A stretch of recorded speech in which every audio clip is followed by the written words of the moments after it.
We are live. How's everybody doing tonight? My name is Anthony Brian Logan, and you're watching and/or listening to ABL Live. Thank y'all for being here. You could be almost anywhere in the world, but you're right here with me live on the show, and I appreciate y'all for that. We got a whole lot going on all over the internet, all over social media, all over the television. I don't know where to start. We're going to get into a lot today. Shout out to Larry Elder, in my humble opinion, the front runner to become the next governor of California, getting attacked by a white liberal woman wearing a gorilla mask with pink hair on it. Where are the mainstream media with their condemnation of this white woman? Nothing to be seen. When there's an actual almost hate crime that happens, defined by the left, of course, they don't want to cover it. But then when you got a fake hate crime that was allegedly done against Juicy Smouye, they want to cover that till the cows come home and then cover it up when it turned out to be false. We'll talk more about that later, of course. And we got to talk about good old W, and his speech today over in Shanksville, talking about, oh, you got to watch out for domestic. Oh, okay. Don't want to say exactly who you're talking about. Don't want to name names. But as I said in my video, I was born at night, not last night. I can add 2 and 2 and still get 4. It's not that hard. We'll talk about that. We'll talk about a whole lot more on tonight's episode of ABL Live. And I thank y'all for being here. You guys are the best audience anywhere on the internet. If you enjoy what you are hearing thus far, if you enjoy the show in general, please give the video a thumbs up. Also, like the video, share the video, do all that good stuff. And shout out to everybody that's in here. We got a lot to talk about. There's a whole lot going on. Shout out to all my sponsors, of course, as I always start. You know, I got to do that from the very beginning. Shout out to me and my people that help me work over on ablmerch.com. We got hats, t-shirts, stickers, hoodies, and more. More merch coming soon. ablmerch.com. ablmerch.com. All the hats, whatever you want, is right there on that website. Also, go to anthonyblogan.com. That is ANTHONY, the letter B, LOGAN.com. We have all original articles on there that I write. So if there's ever a video I put out and you're like, hey, man, you know what? I don't really believe that.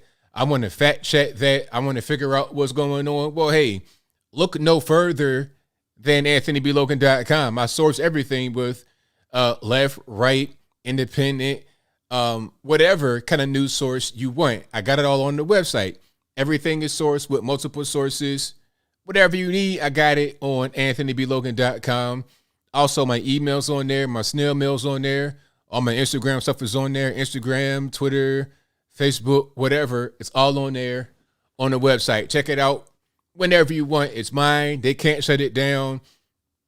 They didn't ban ads off of some of the pages because of my content, but so what? I'm not going to change a thing ever on my website. They can't stop it. They're hating. Shout out to my web host. I'm going to shout them out right now by name because I'm not sure if I can really do that. But they're good because I had an article that went viral about hydroxychloroquine right when it first popped last year. I had 1 million individual likes on Facebook. It broke my entire website. And I think I had other sites on the server. It broke everything. It broke the whole server. And they called me, like the host called me and set up a meeting with like 3 or 4 people, like high level people. And they were like, hey, Mr. Logan, you're going viral right now on Facebook. Pardon me. I'm like, really? I'm going viral? Hold on. I got cat hair in here. I don't know what's going on. So you're going viral on Facebook about your article. And they were cool with it. They were like, hey, man, we want to keep your website up and going. Here's a new plan for you. If you ever got any problems, call us. So I have no issues at all with censorship. All I got right now is the issue with some random cat hair that floated in my house and choked me up. But beyond that, it's all good. But anyway, the point is, go to anthonyblogan.com. Also, go to bhedesigns.com. You guys always ask me, hey, where can I get those flags? Who does your flags? Can I get ones like that? Can they custom make them? Can they do big versions, small versions, whatever you want? BHEdesigns.com. They'll get you right. Links for them will be in the description box below. Also, if you want some good soaps to wash your face, wash your hind parts, whatever you got to do, good handmade American, as are my flags, go to Mr1920.com. Links for them will be in the description box below.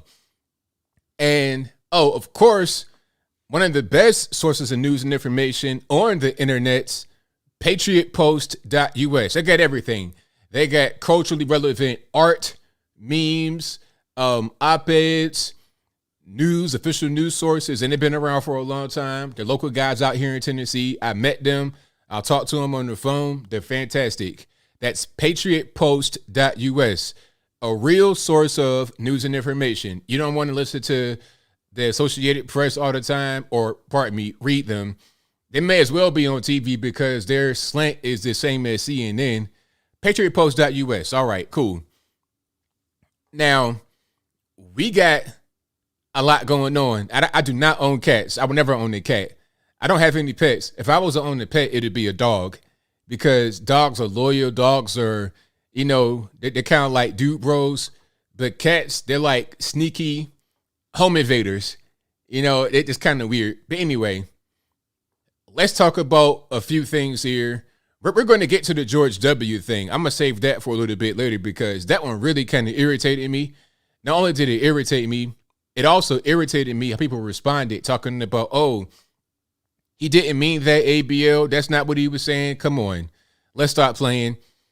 But let's talk about the statue of Robert E. Lee. Let's talk about that one first. Okay. Let's talk about that one first. Now, Robert E. Lee, this whole thing with the Confederate statues, they're trying to remove them all over the country. And they're removing them right there in Richmond, Virginia, right there on Monument Street, where it's been since the late 1800s. I think they put that there maybe in the early 1920s, but I think maybe the base was there in 1887. If I'm wrong about that, let me know. But it's been there for at least 100 years. Right there in the same spot. It's a statue of General Robert E. Lee. Now, if you guys don't know, I'm from Virginia, born in West Virginia, raised in Virginia. I know all about Robert E. Lee. I've been down Monument Avenue. I've been to Richmond. I got family in Richmond. They ain't nothing but 2 hours from where I grew up. So for me, it's nothing. When I was a kid, nobody cared about these Confederate statues. You may hear about the Confederate statues when I was a youngin' from like random people in the NAACP. Maybe some of the black Muslims, they talk about it, but not really. You never really heard about it. Nobody was going to school talking about, hey, these statues are racist. We got to get rid of them. Nobody cared about no statues. When I was a kid in the black community and 100% black, like I grew up to where it was rare to see a light-skinned person, a light-skinned black person, let alone a white person in my neighborhood. 80-90% white, 80-90% black schools. I never in my life went to a majority white school until I got to college. I mean, I'm talking about, I'm like in my 20s at this point. But anyway, when I was a kid, nobody that I grew up with was ever talking about these statues. Nobody. What was our concern? Okay, can we get to the best school? Can we get good teachers? Can we get some new books, school supplies? Can I get a piece of lead in my mechanical pencil to do my homework?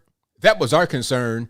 Getting some new school clothes. And then when I got to be older and I went to a more well-to-do area, they worried about Jordans and stuff like that. Nobody cared about the statues at all. To the point where people didn't even know where the statues were. I mean, when I was in Portsmouth, there was a statue right there on High Street. I think it's gone now. Remember when the person got squished by the statue? Luckily, they didn't die, but they got permanently brain damage, unfortunately. But remember that story? I went to school right there at that building. It was an art school right there. That was part of my college as well. When I was at the community college, it's a white and red building right there. I went to school right there. And I will always see that same statue. So I knew it was there. I didn't care. It was just, okay, it's a statue. So what? It's an inanimate object. But most people in Portsmouth didn't even know it was right there. Nobody cares. That's the point about these statues. But anyway, since this whole George Floyd, Black Lives Matter, hands up, don't shoot revival in 2020, the statues all of a sudden became important again. So now we got to go out and tear them down. Robert E. Lee, since he was a Confederate general, after he was a Union general for a long time, he has to get removed. He has to get taken away. Although, number one, he's from Virginia, and number two, he was going to be the Union general, but since Virginia was in the Confederacy, he did not want to go against his own state.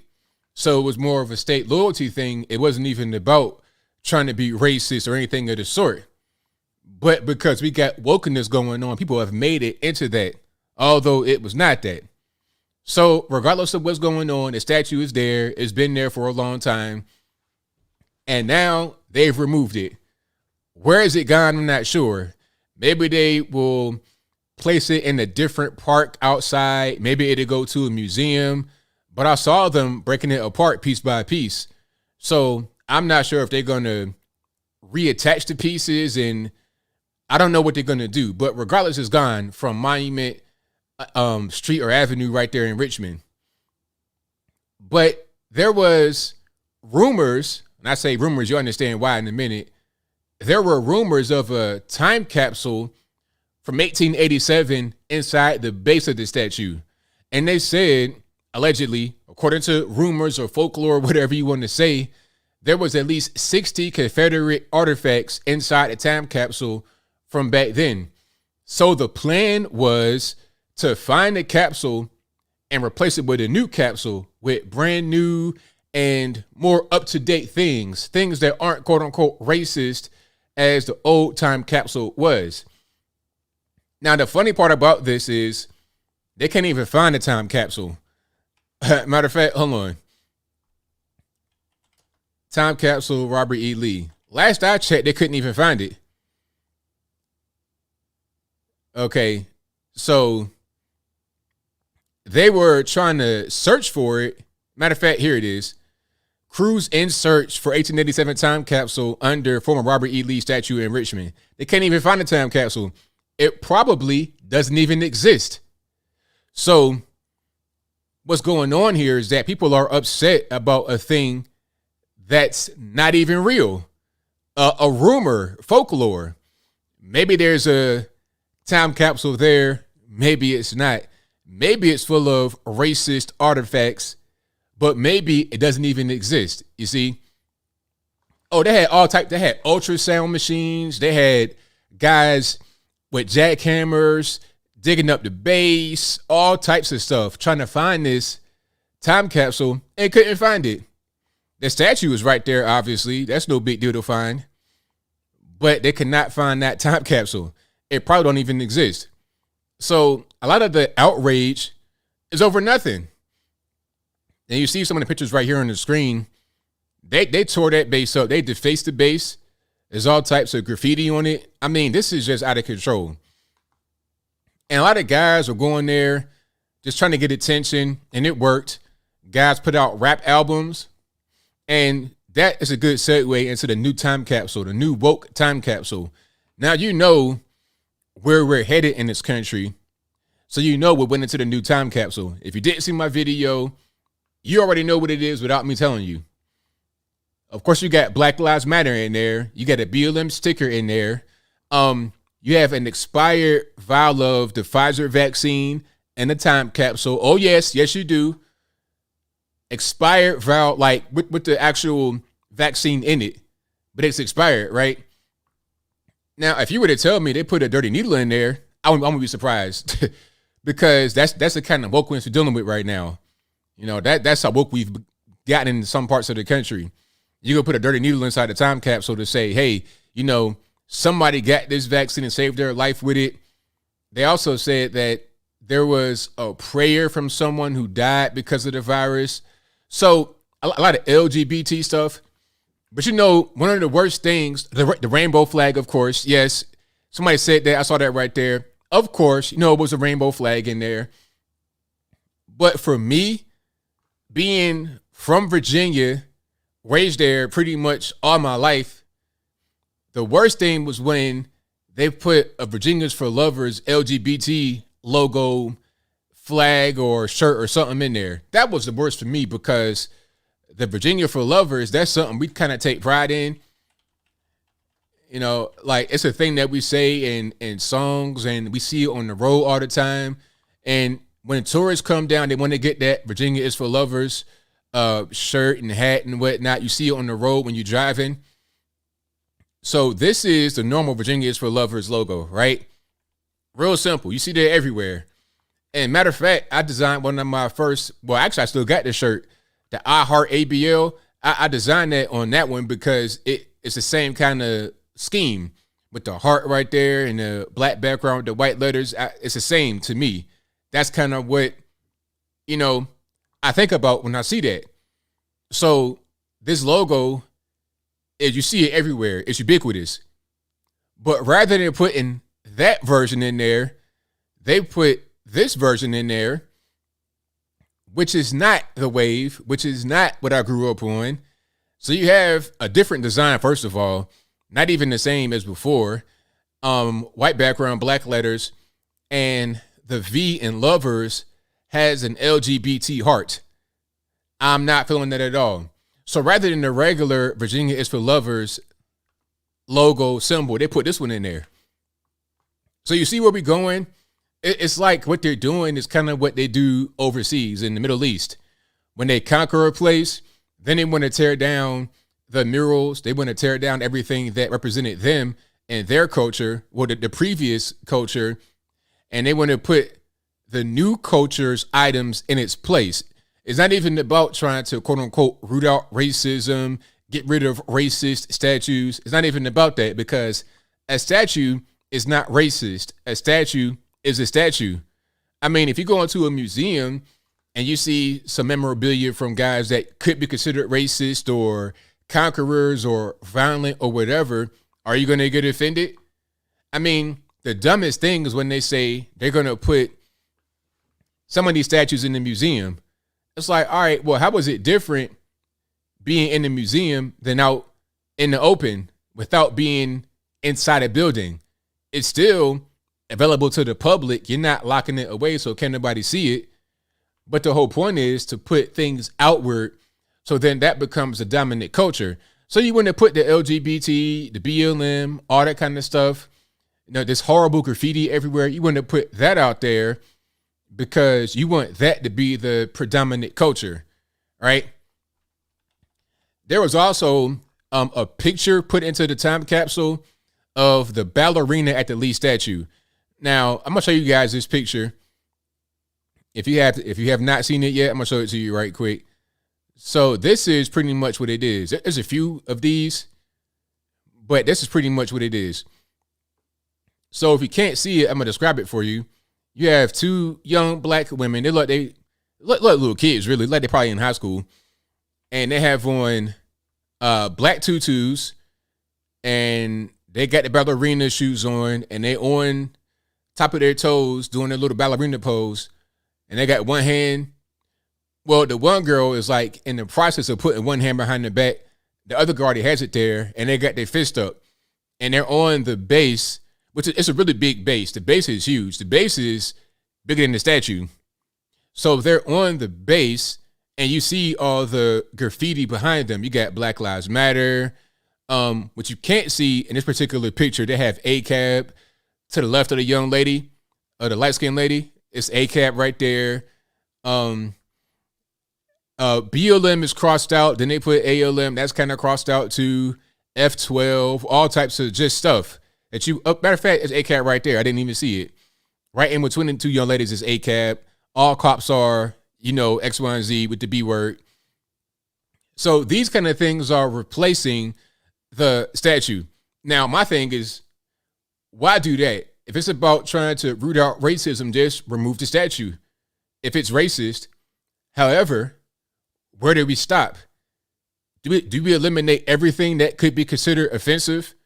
So if you have gone to public school, you know what slavery is. Matter of fact, you guys all know what slavery is. You've been taught about it, K through 12. You read about it. You'll know what it was. So since that was horrible, that was a tragedy of humanity all over the world. Should we censor that because people might get triggered? Should we not learn about that because everybody might get triggered? Should we hide that from the American people because it's a soft spot and we don't want to revisit that? Should we hide it or should we just teach all history? It doesn't matter if it's good, bad, ugly. Teach everything. And then quite frankly, some things are a matter of opinion. And opinion should be irrelevant when it comes to history. Either it happened or it didn't happen. If I tell you history, don't get mad at me for telling you the history. Accept it for what it is. All right? If Norma Jean dropped $25 in cash on the ground 100 years ago, and then somebody else got it, they put it in their pocket, and then they became a trillionaire or something crazy like that, let's not get judgy about who should have returned what or what should have. It happened, and that's it. That's all that really matters. So you're going to see a lot more of these statues be removed all over the country. First, it was the Confederate flags. Then it was the Confederate monuments. They dug up Nathan Bedford Forrest from his grave. I mean, you can't even, like, first, the excuse is, well, we got to keep walking past this. We can see it. This man's inside the ground, and he's not he's sculling, but you can't see this man. What's the point in digging him up? They exhumed him. Why? Then they talking about, okay, well, Thomas Jefferson owned slaves. He's racist too. George Washington, same thing. He's racist too. Abraham Lincoln was racist, although he was the first Republican president and freed the slaves. He's racist too because he didn't do it for the right reason. You see where we're going?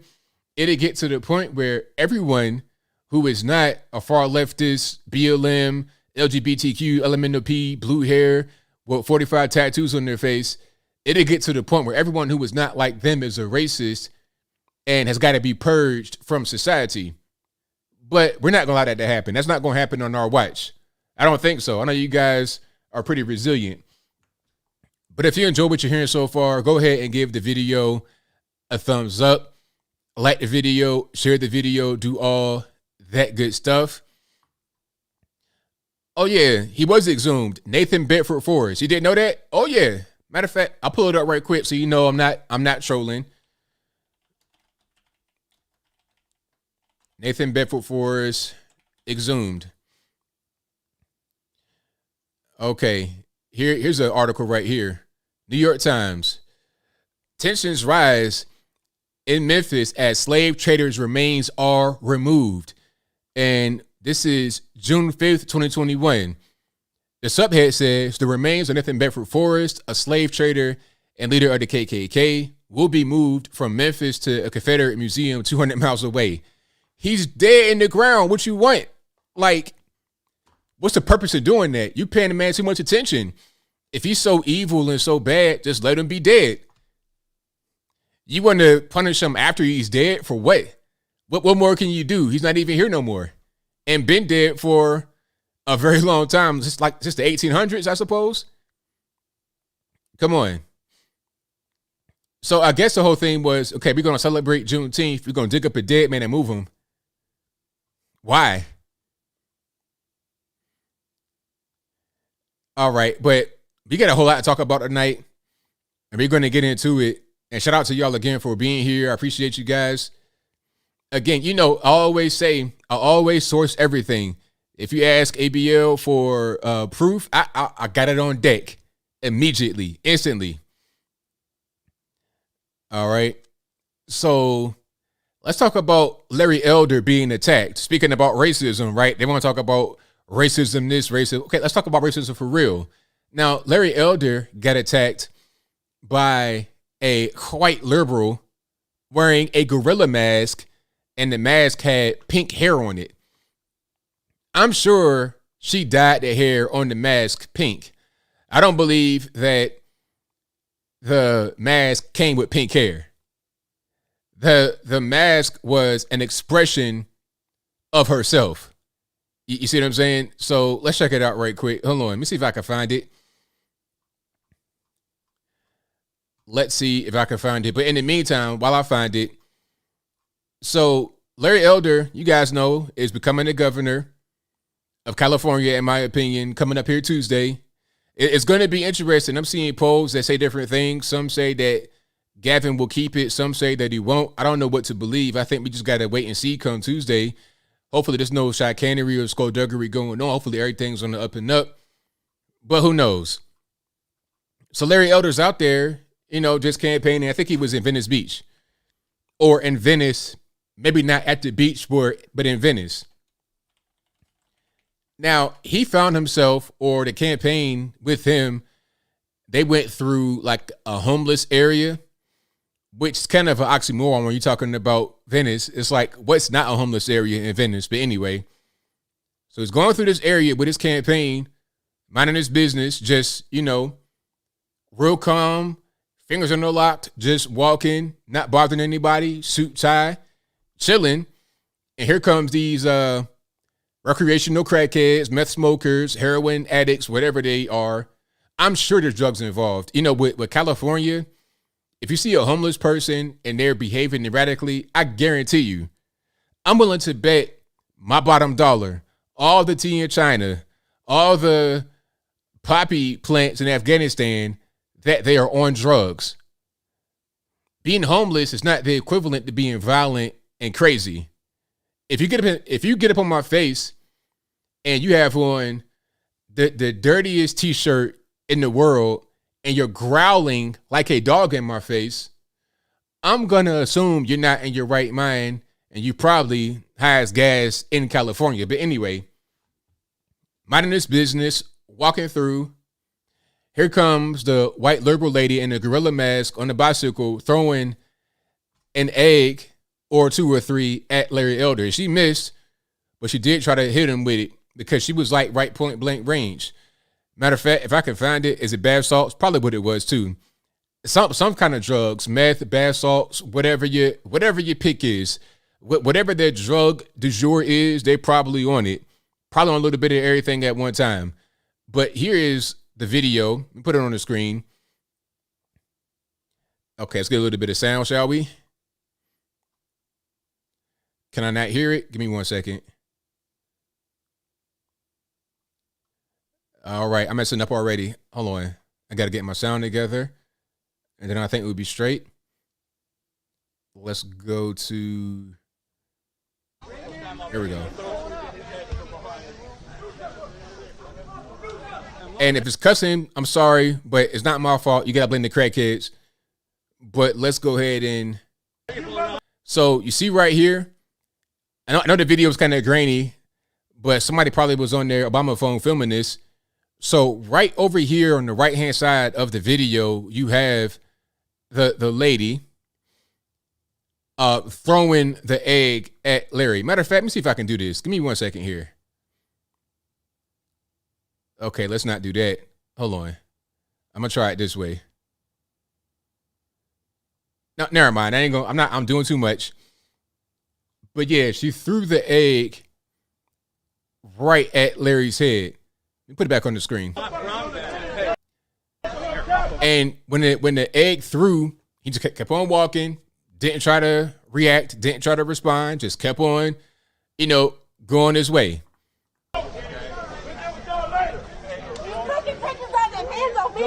I'm going to go ahead and just turn the sound off because there's a lot of cussing and I don't want to get nobody offended. But then here comes a gorilla mask lady confronting somebody in Larry Elder's, campaign. And she's furious at them. He didn't do anything to her. She the one that attacked him, but she's furious in the gorilla mask. And then she swings on the guy, misses, but swings on the guy with a fist, tries to punch him. I'll bring a little bit of sound back here. And here comes the king, the king crack smoker, the king meth monkey right here. That's him. Then he begins to growl on the guy, growling literally. Listen.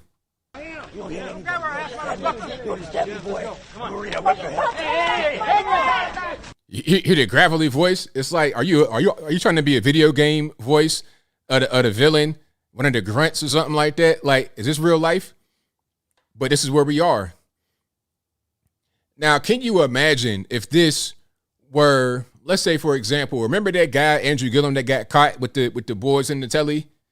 The guy that could have been the governor of Florida? Thank goodness that didn't happen. But imagine if it was Andrew Gillum and that happened. Imagine if it was Andrew Gillum, Black Democrat, running for governor in Florida, and there were a bunch of guys with MAGA hats doing that exact same thing to him. Doesn't matter if they're white, black, or whatever. Oh, look at these MAGA hat wearing, they're terrorists, they're racist, all this and that. They get brought up on federal charges, but what about them? The people that did that at Larry Elder, the people that say it was a great thing. I saw Mark Lamont Hill smiling and laughing about it like it was all right. It's okay if you are a black conservative or just a white person. They could do whatever they want to you. But if you LGBT, you could be a white male. Like, I feel like some white males become LGBT because they get to be seen, they get to be visible. But if they're just a regular white guy and not part of the LGBTQ elemental P, then they're not seen. Their concerns are not seen as valid. And it's the same reason why a lot of black folks, not all, but a lot of black folks remain on a Democrat plantation, because if they leave, it's consequences. You see what I'm saying? Which is what Larry Elder is dealing with right now. But hopefully he's able to just get through all the nonsense, get through all the negativity, and become the governor of California as he should be. Because they need something in California. I mean, and a governor, becoming a governor is just one piece of it. It's just one piece of the pie. You really get to get down to the core of what's going on and fix it that way. Because if you don't, then it's going to be a problem, a serious problem. Right? I thank you all for being here yet again. Definitely appreciate you guys. Yeah, like I said, the governor is one piece, and you got to get all the way down. So it's going to take a lot more. So hopefully Larry Elder gets some help. Hopefully he does, because if he doesn't, it's going to be a long term, very long term. It's going to be a long process to try and stay in office and to try and get anyone else in there that's conservative. But it's weird, though, because I think people are just kind of dumb sometimes, because a lot of these people that say they hate Larry Elder, don't like Larry Elder, will be the very same ones that leave Southern California and go to Nashville because they can't take California anymore. And then they turn Nashville into Las Vegas, Nash Vegas, Knox Vegas, and then that's what that becomes.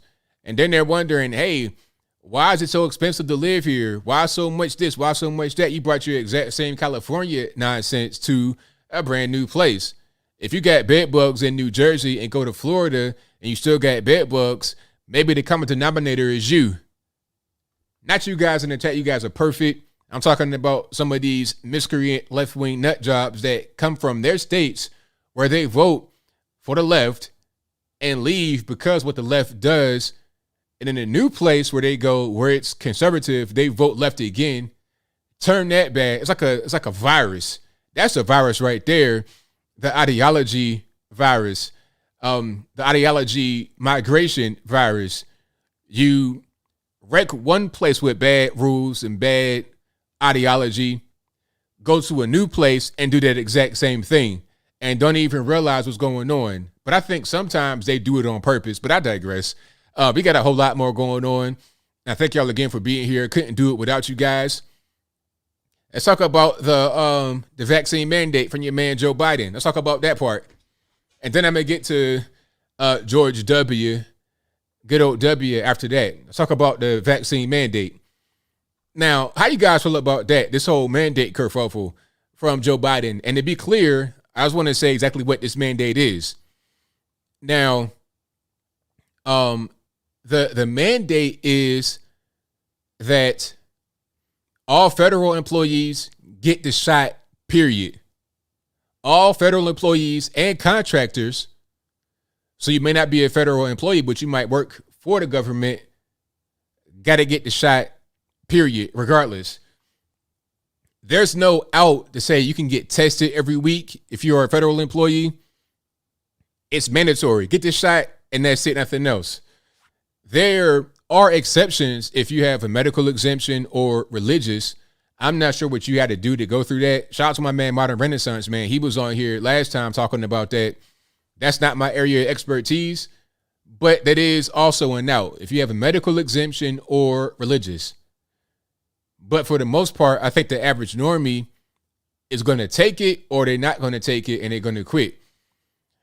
So that's for the federal employees and contractors. But USPS, the post office, are exempt. Now, they say because the post office is technically not part of the federal government. Well, they're not governed by the federal government, if that makes any sense. They have their own board of governors.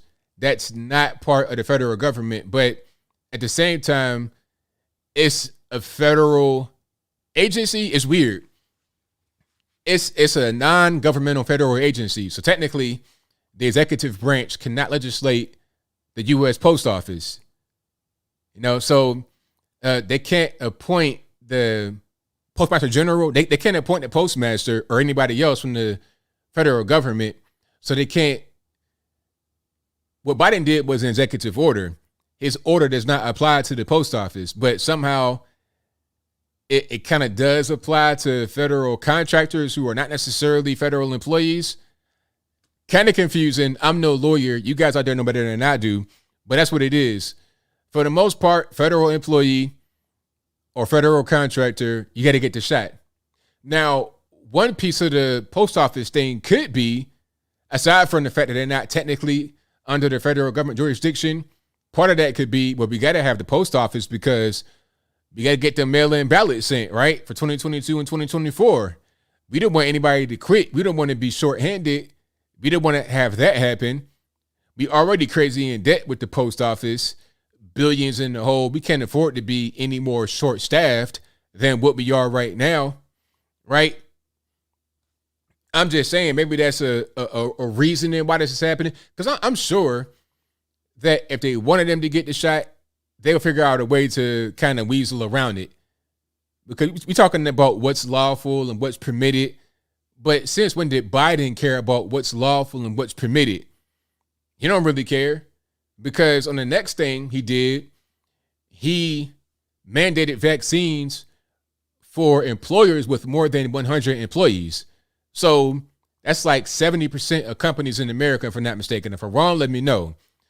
That's probably about 70% of companies. So your large corporations, Walmart, Target, Amazon, etc., they're all going to be required to get their employees the shot or weekly testing. The shot or weekly testing. That's different than the federal government employees where they got to get the shot, period. The option is testing once a week or the shot. Now, I think since that's the case, it may be up to the individual company what they do. They may say, you know what, we're not going to do the testing, get the shot, or you fired. That could be what it is. And then they're going to say, well, here's executive order right here from Joe Biden. The president said we got to do it, so this is what we're going to do. So you have two options. This is the more expedient one. It doesn't cost us anything because the shot is quote unquote free. Although it's not free, it comes from the taxpayer's pocket. But the business won't pay anything for the vaccine, if I'm not mistaken. If I'm wrong, let me know. But that testing once a week, who's paying for that? Is that going to be federal government sponsored? I'm not sure if it will. And beyond that, if you don't want to participate, if you're a business, they're going to fine you $14,000 per violation. Now, I'm not sure how that's going to work. First of all, is that going to be per week? Because if you're going to do weekly testing, if you don't get the shot, is that $14,000? Does that accrue every week for each violation for each person that doesn't get it? Or is it just a one-time fee you got to pay? And who'll be the one to collect this? Is it going to be the federales digging in your personal accounts, like student loans, getting the money? Is that called a tax? Is that legal to do? Can you just executive order mandate a tax upon business, private business? So this is definitely going to go to the court. I think it's something like 28 states that have already said this is not going to work. This is not going to happen. There's a lot of lawsuits that are being threatened from states. A lot of Democrats are against him. I saw, it was one tweet I was reading that said, I'm a John McCain Republican, and I voted for Biden in the primary. In the general election, probably the primary too. But now I regret it and all this and that. It's a lot of that going on because what Joe Biden is doing is not legal. So I don't know. I think what's going to happen is the people that have not gotten the shot yet are not going to be convinced to get it now. Because although there are a few options, there's an option. If you don't want to get the shot, you can just say, you know what, I'm out. I saw a young lady who left ESPN after 15 years of doing sideline reporting for, I think, college sports, basketball or football. 15 years at ESPN left because of the mandate. You're going to see a lot more of that.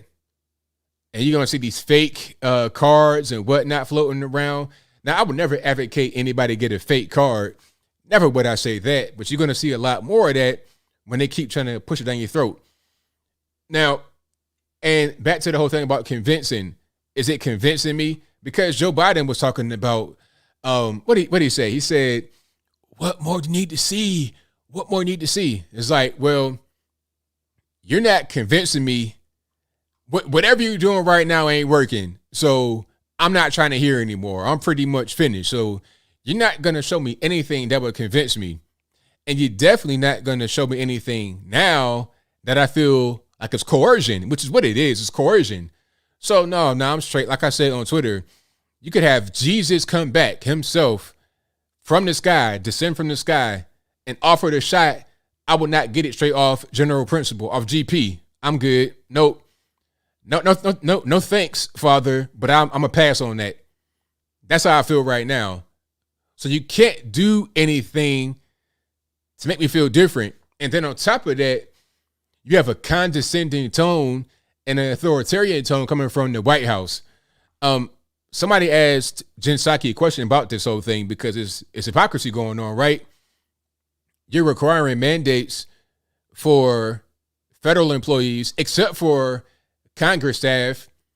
Congress and their staff are not in this whole thing because you can't legislate Congress, but you can legislate the, regular everyday private company. But anyway,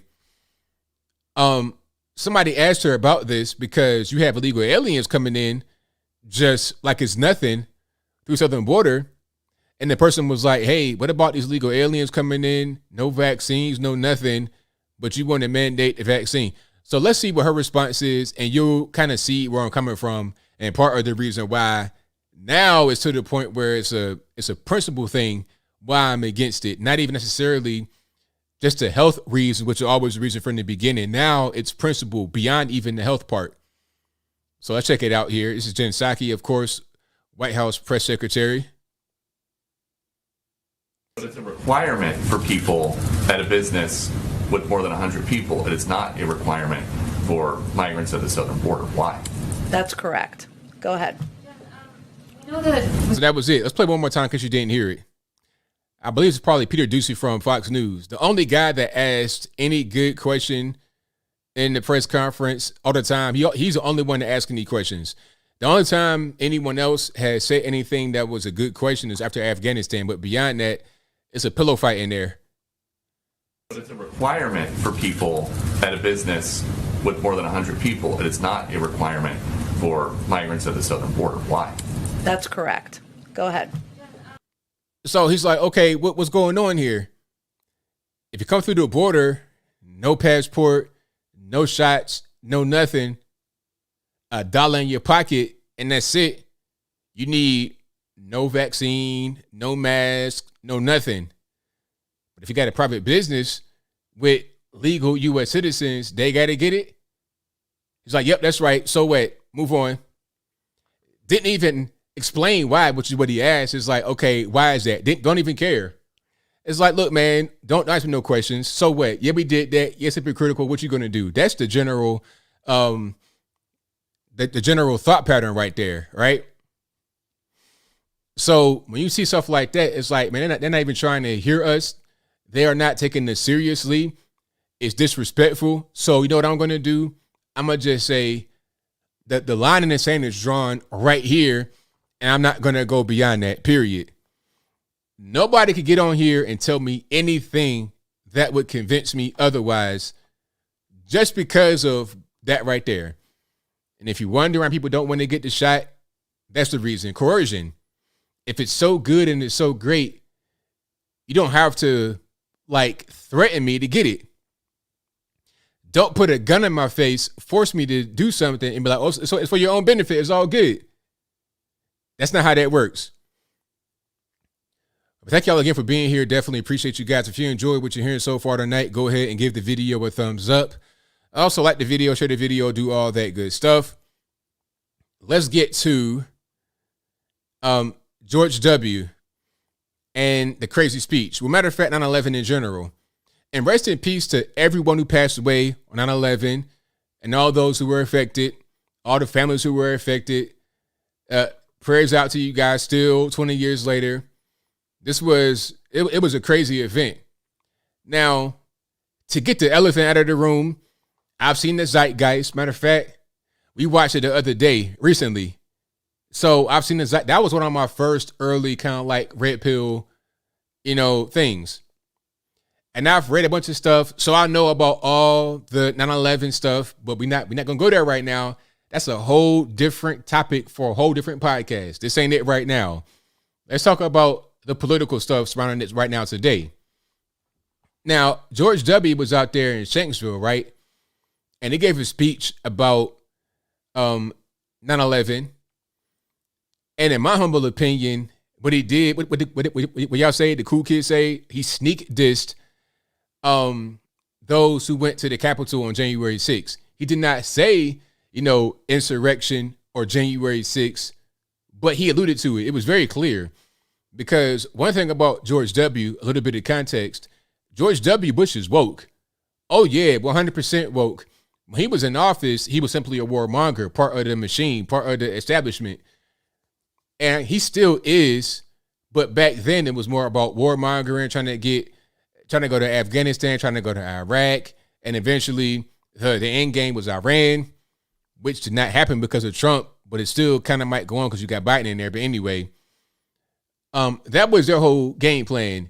You had Dick Cheney running around here, almost killing people, shooting them in the head with a shotgun. The crazy thing I ever saw was Dick Cheney shot a guy with some bird shot or something like that in his head and had the guy go on TV and apologize to Dick Cheney. I'm sorry for being a distraction. How are you a gunshot victim and you apologize to the shooter on TV? Crazy. But he went from being that guy to just woke. Oh, I'm Bob Ross. I'm painting and I'm a soft guy. I think Black Lives Matter. And I think George Floyd was suffocated. And how can black men get any kind of justice? That's George Bush right now, George W. That's him, 1,000%. And Jeb the same way, but definitely George W.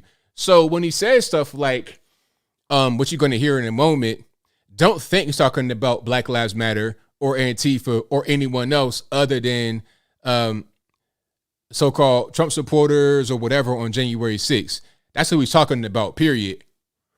Don't think it's about anything else other than that.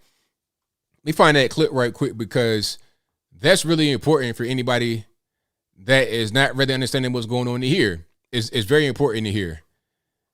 And hold on one second. There we go. Let's put it on the screen right quick. And again, this is George W. in Shanksville, Pennsylvania. Let's get some sound. There we go. And we have seen growing evidence that the dangers to our country can come not only across borders, but from violence that gathers within. There is little cultural overlap between violent extremists abroad and violent extremists at home. But in their disdain for pluralism, in their disregard for human life, in their determination to defile national symbols, they are children of the same foul spirit, and it is our continuing duty to confront them. So he did not say Capitol, January 6th, Trump supporters, Black Lives Matter, or Antifa, But you guys are pretty smart. You could put two and two together and see what you come up with. It's not hard to tell. Again, George W. is woke. I've not seen him come against Black Lives Matter. He did a speech, well, not a speech, but he put out a statement after the whole George Floyd thing popped when he first died, or when, they had protests and whatnot. Rather than condemning the protests, he went on this whole thing about how black men can't seek justice and everything's racist. There was one line in there that said looting is not protesting and destruction is not protesting. One line where it said that. The rest of the whole thing was about black men and justice, and they can't get it, and we need reform, and just really woke stuff. Now, when January 6th happened, he also put out a statement, and that statement condemned the violence throughout the whole time. Not one time did he mention what the purpose of the march was. Voter integrity. Not one time did he mention it. So we know what kind of guy George W. is. So when he says that during his speech, you already know what time it is. He's talking about January 6th. Now, you guys, if you are close to my age or somewhere near about where you're able to know what was going on back then, you know what you were doing that day on 20 years ago, 9/11. You know what you were doing that day. I was 16 years old, hadn't turned 17 yet. I was a senior in high school, my first block class. Me and my friend, my best friend at the time, we were in there, the same class. And it's a computer class. And then just randomly, my teacher leaves the room, and then he came back to the room and had this really crazy, just white, I can't see the ghost. And then he was like, okay, it destroyed the World Trade Center. I'm like, what? Destroyed the World Trade Center? I'll never forget it. Everybody left the class, went outside, had them big, those TVs on the stands, watching those for the rest of the day. It didn't cancel class really, but nobody was going to class because this had just happened. I'll never forget that. It was like yesterday. But on January 6th, what was I doing? I don't know. I have no idea. And that was this year. But 20 years ago, I know I can see it in my mind right now. I can access it like that. But what was I doing January 6th? Do you guys know? I have no idea. I guess I was making videos. I don't know what I was doing.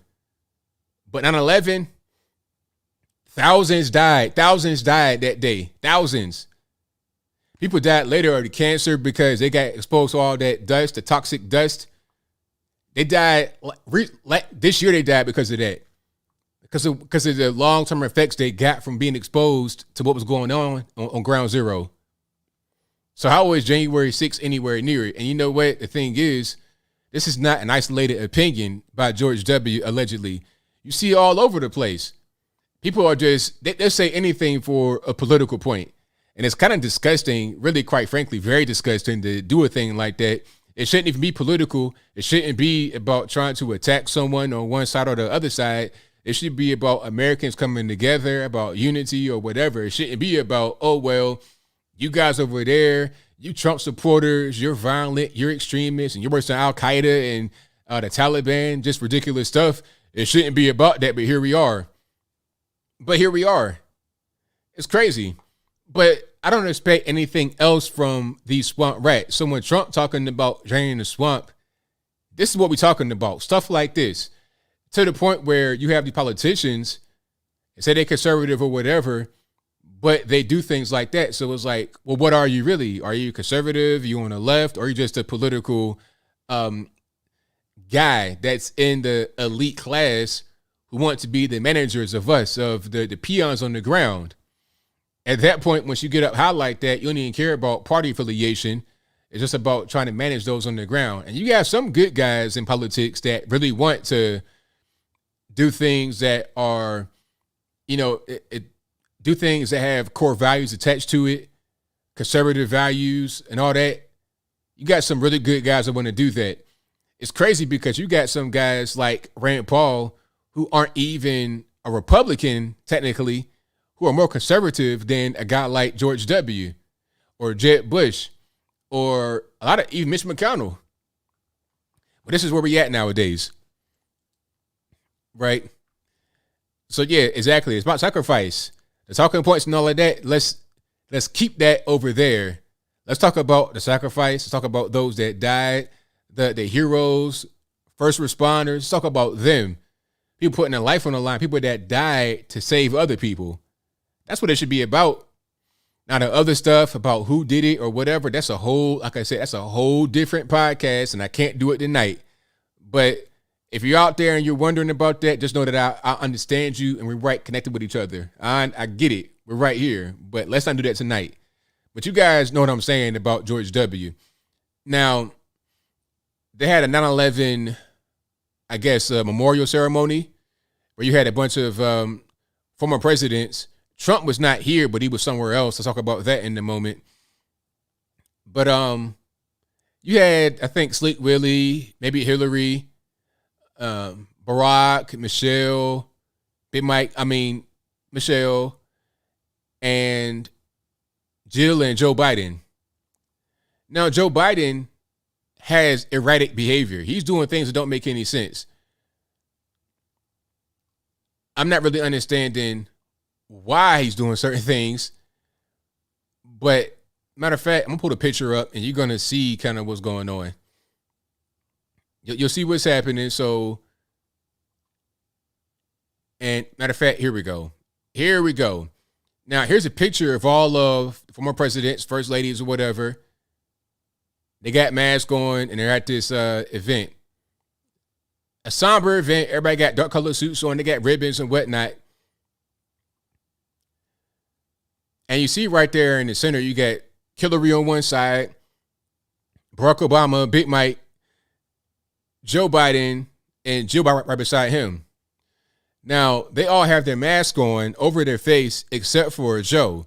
Now, Joe has his mask. He's pulling his mask down below his nose and his mouth, but it's still on his ears. So he's pulling it down, and he is in a screaming motion.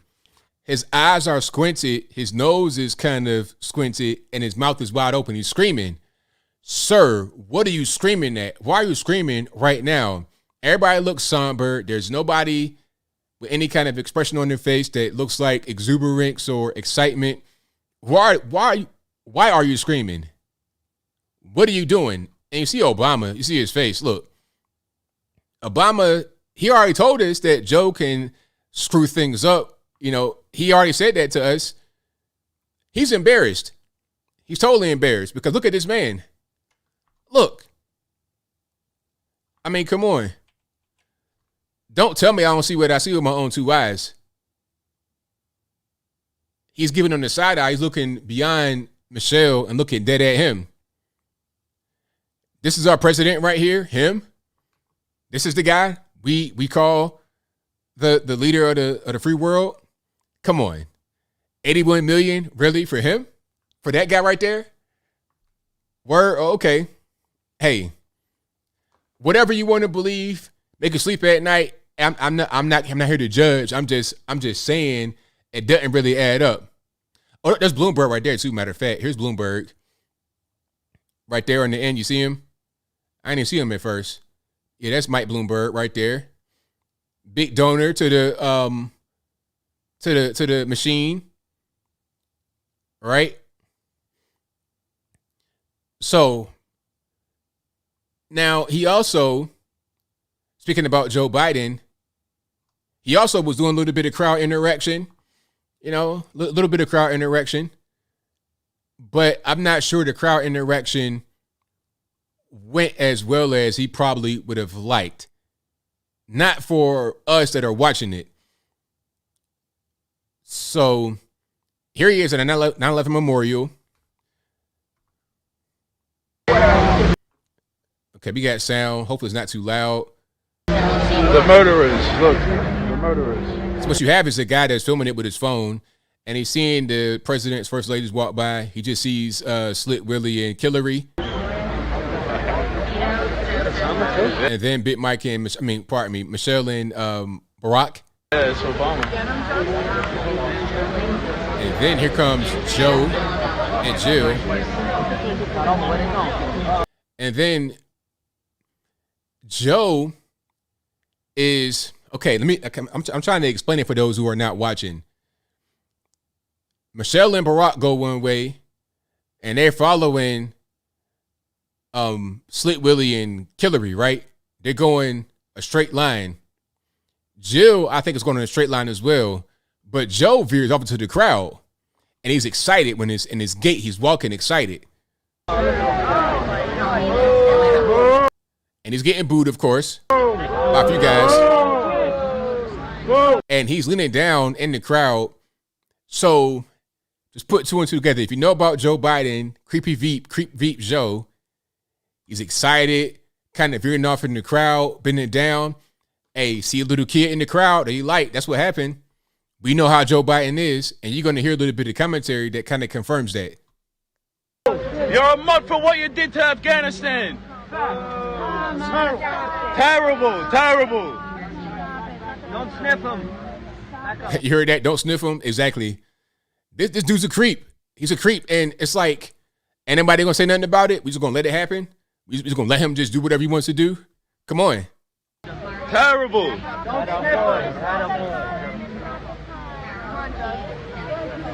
So, yeah, this guy, Joe, terrible. 1,000% terrible. Should have just stayed at the crib. That would have been better than him going out here and embarrassing us this way. I'm not sure if Trump was invited, but I don't think Trump was there. Now, that's a good segue. I can't see you ask me that question right now, but that's a good segue because Trump was in New York, but he was not at this place where these other guys were. Trump was mixing with the people, but not in the same way that your man Joe Biden was. I got some video of that as well. I'll put it up right quick. And I think the people were probably a little bit more excited to see Trump than they were to see Creepy Veep. I don't even think Joe Biden knew where he was, quite frankly. You over here screaming, carrying on. It's like, what's going on? All right, so here's a video of Trump in New York, down Manhattan, looks like, at a fire station. He's shaking hands with people, taking pictures. And you see a difference in the crowd reaction. Everybody's smiling. Everybody's having a good time. They're cheering. These are, first responders, police officers, firefighters, etc. Everybody's loving it. Shaking hands. It's great. Taking pictures.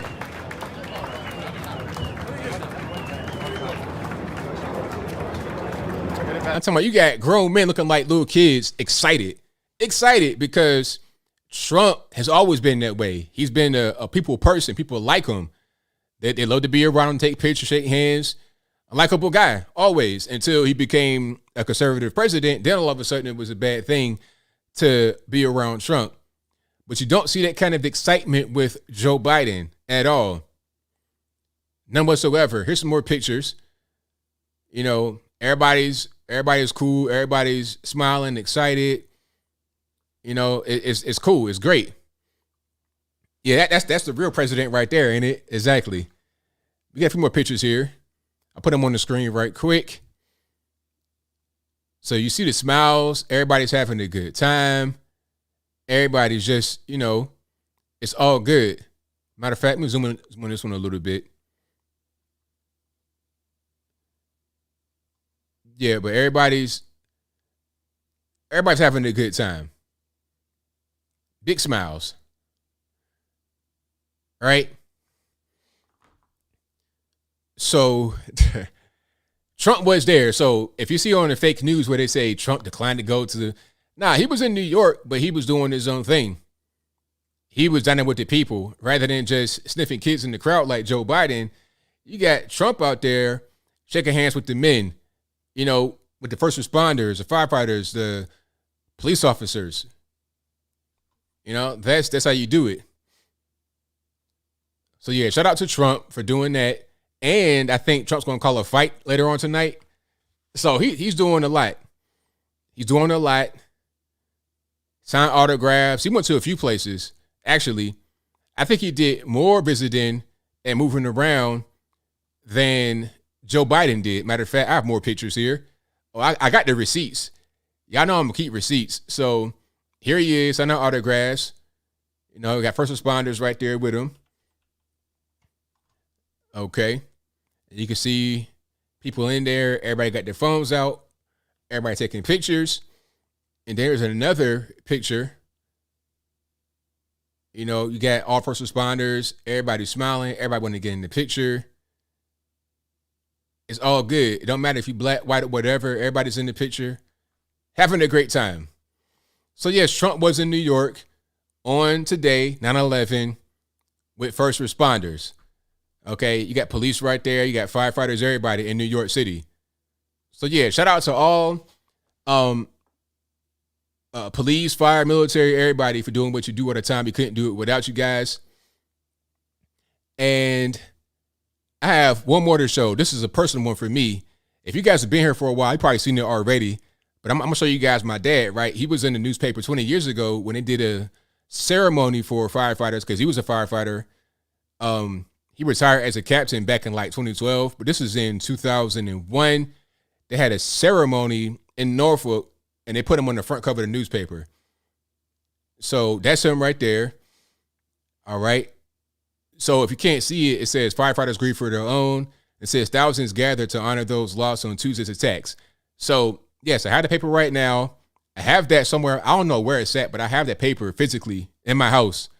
But I was able to scan it so you could see him right there on the cover with his I don't know what they call that, the parade uniform. You guys that are firefighters know better than I do. But the subhead under him, it says Jeff Logan of the Norfolk Fire and Paramedical Services Department carries the American flag during Sunday's memorial service at Harbor Park, which is in downtown Norfolk, Virginia, for the fallen New York City police officers and firefighters. So yeah, little bit family history right there for you guys. All right. But yeah, that's what we got going on. So again, thank y'all for being here. Couldn't do it without you guys. If you enjoy what you're hearing so far, go ahead and get the video. Did you have it as well, Bob? Okay. Did you know that? Well, and if you had it, I'm glad you did, man. But thank you all for being here. Definitely appreciate you guys. If you enjoy what you're hearing so far, go ahead and get the video a thumbs up. Also, like the video, share the video, do all that good stuff. And did I get everything I wanted to get to? I think I did. It's a dress uniform. Thank you, Bob. That's what it is.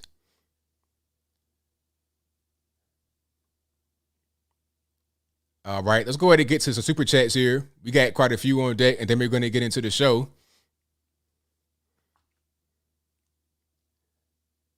Ronald says, my dad, FDNY, 17 years. Oh, shout out to you, man. Dad did 22 in Norfolk. So, yeah, shout out to y'all. And like I said, shout out to all first responders, military, everybody.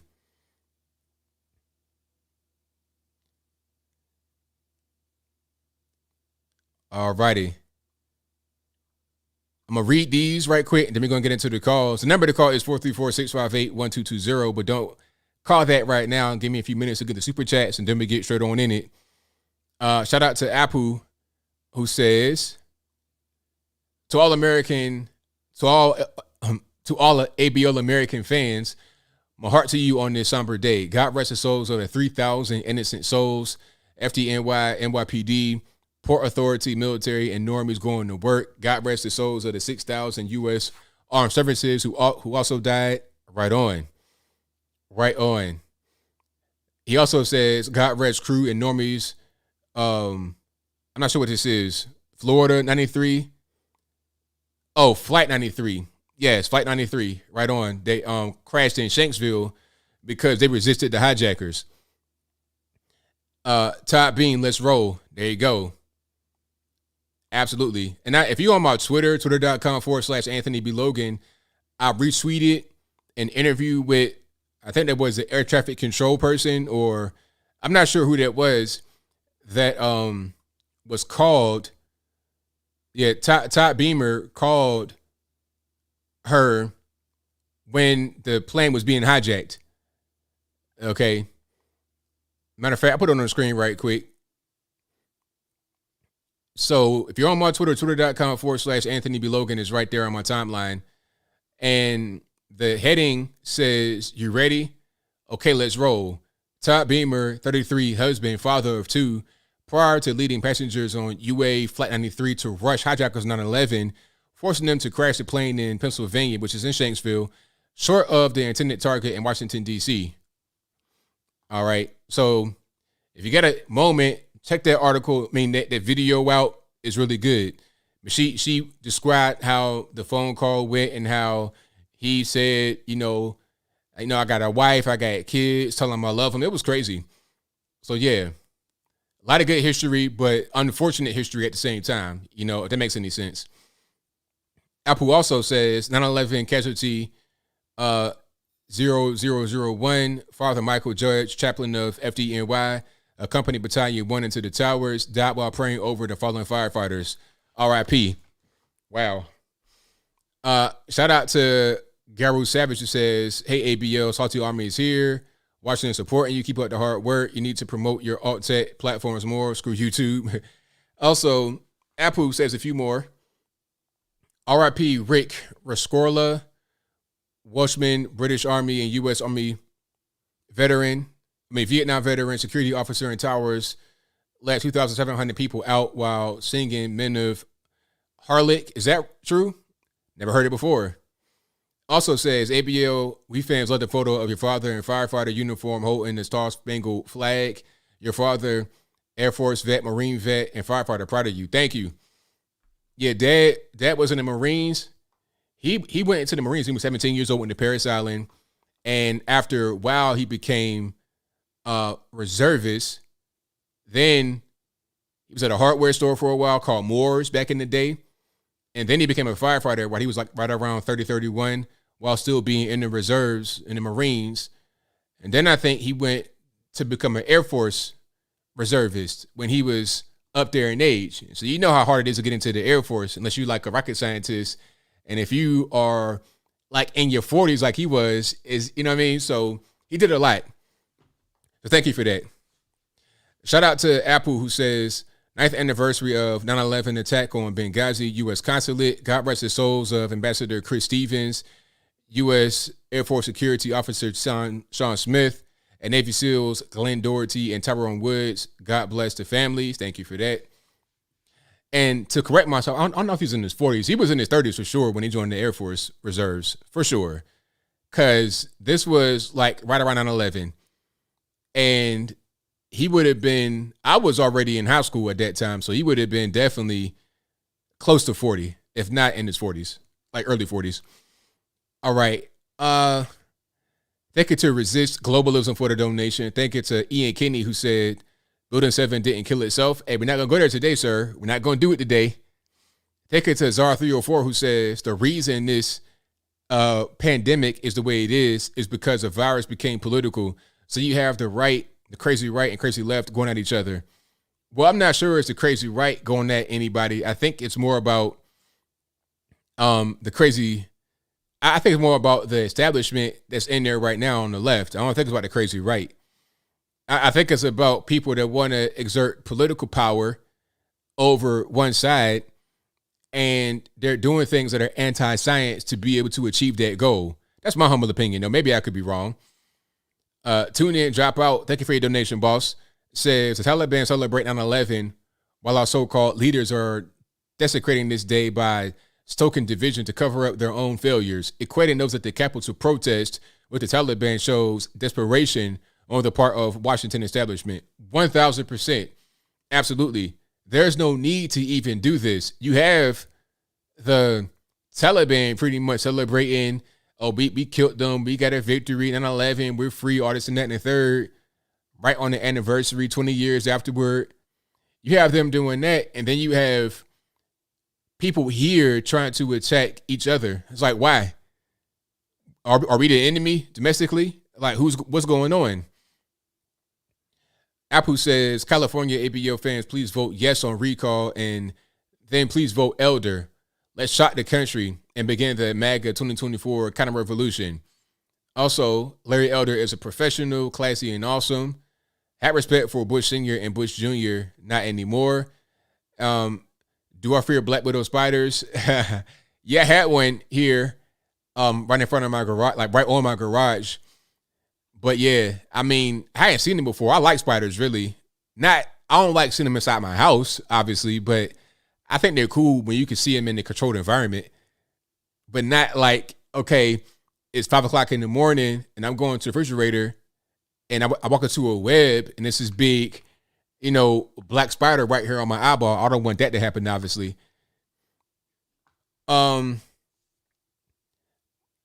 And he says, ABL fans, what are your favorite insects and least favorite insects?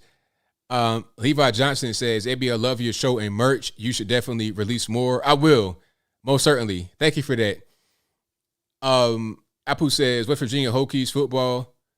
Hokies football, West Virginia? What you mean, Virginia Tech? Inner Sandman entrance, awesome. Or are they playing West Virginia right now? Apple also says, "ABL your favorite college football." I don't really watch college sports because it's too overwhelming. I don't have the time. I'm not really a college sports kind of guy. I mean, as far as college, I'll watch some of the March Madness playoffs in basketball, obviously, and I watch some of the bowl games. But beyond that, I don't really have time to follow. But if anybody was to ask me here, living in Tennessee, I would say the Vols because I'm right here. Knoxville right up the road, UT. I'm gonna say UT because I'm here. But if I was in Georgia, I would say Georgia Bulldogs. If I was in Virginia, I would say probably Virginia Tech.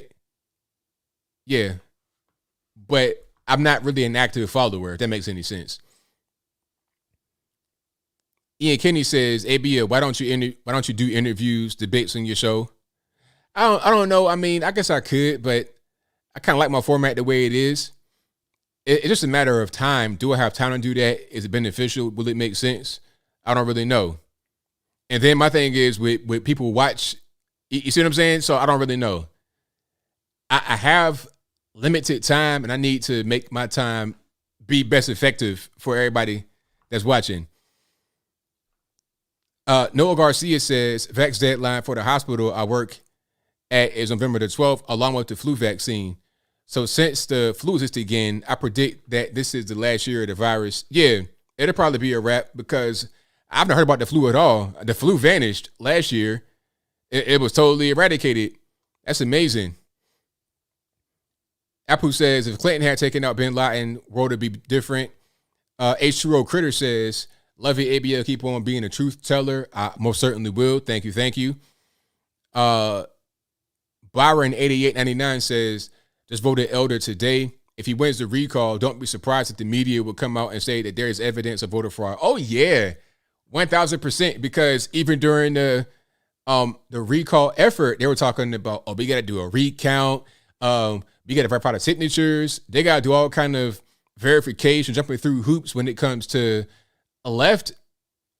When it comes to things that could affect the left negatively, they want to do all kind of verification and whatnot. But when it comes with things that can hurt them, if they were to review it, they don't want to do it. They're so obviously corrupt. It's not even a matter of opinion anymore. You can see it. Anybody can see it. You could be on the left, on the right, whatever. It's obvious at this point. Apu says, Trump visits FDNY and NYPD. Biden calls lead. Exactly. Ian Kenny says 9/11 was just Operation Northwoods. Let's not. Come on, stop. Apple says left-wing media and Democrats make big deal of Capitol riot. Trump's White House under siege for weeks. 80 Secret Service members were injured. Memory hold. That's right. Wayne Steele says, did you see that meltdown over Ted Cruz telling people to get jobs when the unemployment benefits end? Yeah, I saw that. I mean, all he did was just say, hey, get a job. And it's the right thing to do. Because check it out. I mean, if there's no more unemployment, no more federal unemployment assistance, the extra they were getting, and there's plenty of jobs everywhere, and they're paying more because of the scandemic causing the inflation, what's the problem? Go get a job. Like, stop being lazy. How about that? If you're able-bodied and you can get a job, go get one. Jordan Fox says, Biden is the most racist president of the 21st century. I'd boo him too. Thanks for streaming today. Hey, no problem. Thank you for being here. If you're trying to call into the show, wait a little bit because I don't have the calls on right now. I'll turn the calls on and after I'm done with the super chats. And then I'll say, okay, time for the calls. But for right now, the calls are not on. Angel says, hey, ABL, shout out to the first responders on 9/11. They work with honor and respect, and America is proud of them. Oh, yeah, 100%. Shout out to all the first responders on 9/11. Everybody that died, that risked their life, that had a permanently altered life. Because a lot of guys got cancer and other kind of ailments from being there on ground zero that day.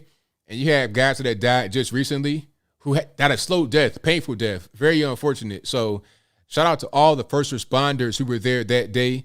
And shout out to everybody who is a first responder all the time right now. You run to danger where most will run away. So shout out to you guys and girls out there, 1,000%. Thank you to Wayne Steed, who says, the best part about being Biden is getting to find out he won the election every day. Exactly. Thank you to Giselle Luke, who said, thank you, ABL. Thank you.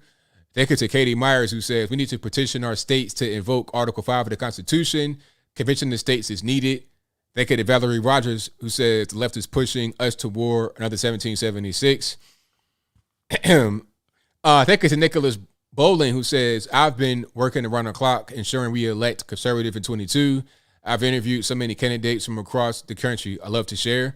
Hey, emails in the box. ANTHONY, the letter B, LOGAN.com. Contact at AnthonyBLogan.com. That's what it is. So let's go ahead and get to the calls here. The number to call is 434-658-1220. Again, 434-658-1220. Hopefully Skype works. If it doesn't, it's not my fault. Blame the white man. And let's do it. Let's make sure everything's on the up and up the way it's supposed to be. And I think we good there. Sorry for the loud noise, not my fault. 808 in the line, who am I speaking to? 808, hello.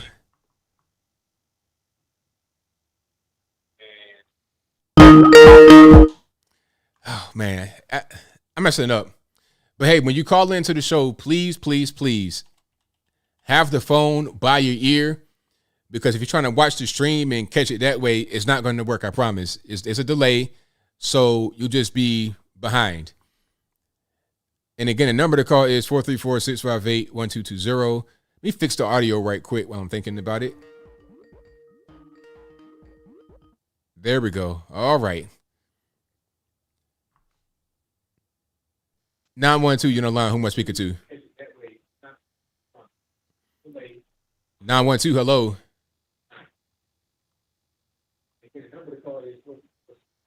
Okay. I mean, is it me? No. Hello? Okay. Can you hear me? Hello? Hello? Can you hear me? Hello? Okay. Can you hear me? Turn the audio off in the background, please. Hello? All right. Is it me? Am I not coming through? I don't know what's going on. I got to make sure that my audio is straight. Okay, microphone. Yeah, it's right there. Matter of fact, hold on. Oh, it's my fault. I'm messing up. Okay. Had the wrong microphone set up. I'm sorry. It's my fault. I'll try it one more time. Let's go. 860, you're on the line. Who am I speaking to? 860, hello. Now, I know it's not me this time, so I got my microphone right.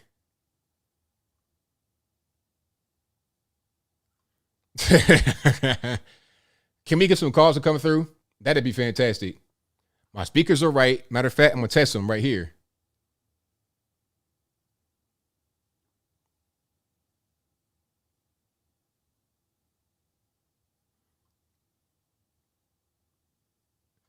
Okay. 208 in the line. Who am I speaking to? 208, hello.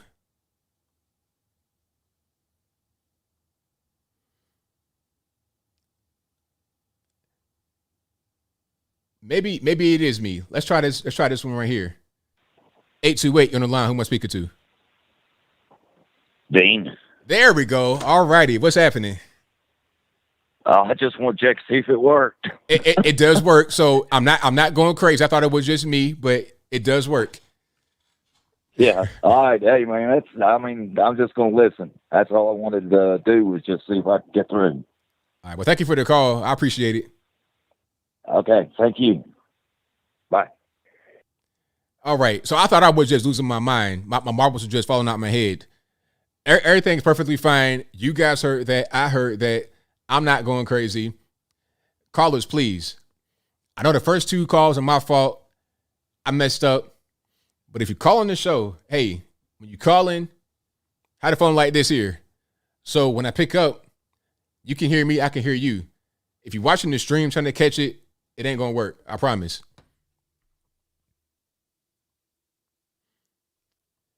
$808, you're on the line. Who am I speaking to? Hey, Anthony. Hey, it's DB, Dad's a dog here. Just talking to you right now. I tried to call you before. I don't know if I'm the one that messed up your line system right here. Oh, I don't know. But we good now. Okay, but hey, I just want to go back. I've been watching your show all day. I mean, when you got in, and going back to Abraham Lincoln. A lot of people don't study history anymore, like you and I when we were young kids. We actually had history. It was taught, civics, etc., history.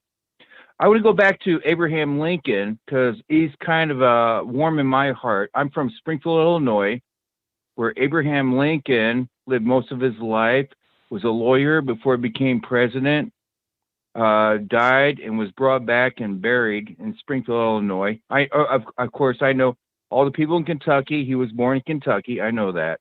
All right. He was an abolitionist at heart, but in his era, can we say era, it was kind of frowned upon at that time. All right. So can we talk about people in eras like Thomas Jefferson owning slaves, George Washington owning slaves in their era? Okay. Can we, so are we going to tear their statues down because of their era and their beliefs, even though they were probably good people at the time that started and founded our country? We're going to tear their statues down. It's insane. And I can't even believe that people want to tear down Abraham Lincoln statues. And going back to Abraham Lincoln being a president, the Emancipation Proclamation, yes, it was not his main point during the Civil War. It was not his point, but in the end, towards the end of the Civil War, 400,000, what's the proper term for a Black American? Is it Black American? I don't know. That's fine. Served in the Civil War to help defeat the South. And they served in the South knowing that they would be executed as soon as they were caught and captured. And habeas corpus, he suspended during the Civil War, yes, because there were traitors in Washington, D.C. He had to do this. And I'm just like, this country is going to hell. Does Biden have a habeas corpus? I don't believe so. Thank you very much. Thank you for the call, man. Appreciate it. Thank you. All righty. Shout out to the caller. Get to a few more here. Let's go. Everybody online speaking to 307. Hey, this ABL? Yes, it is. Well, shit. Why is America so stupid? That's a good question, but I got a little bit of feedback in the background. Turn your speaker down for me, please. Hello, can you hear me? Hello? Hey. Can you hear me? What is it like? Am I the butt of the joke today? What's going on?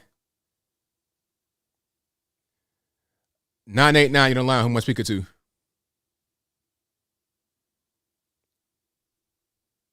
(989). You know what I'm gonna do? Okay, I'm gonna go ahead and just restart Skype here because you got a few things going on. You got a couple of mouth breathers playing on the phone, and you also have some errors happening. Let me just restart my Skype. I told you guys about Skype. It doesn't want to work sometimes, and I think tonight is one of those times. Tonight is one of those times it doesn't want to work. So let's try to restart and get things back rocking and rolling. Yo, if you about 70 years old calling me giggling, you need to find something better to do with your life. How about that? All right. Let's get to a few more. 304, you're online. Who am I speaking to?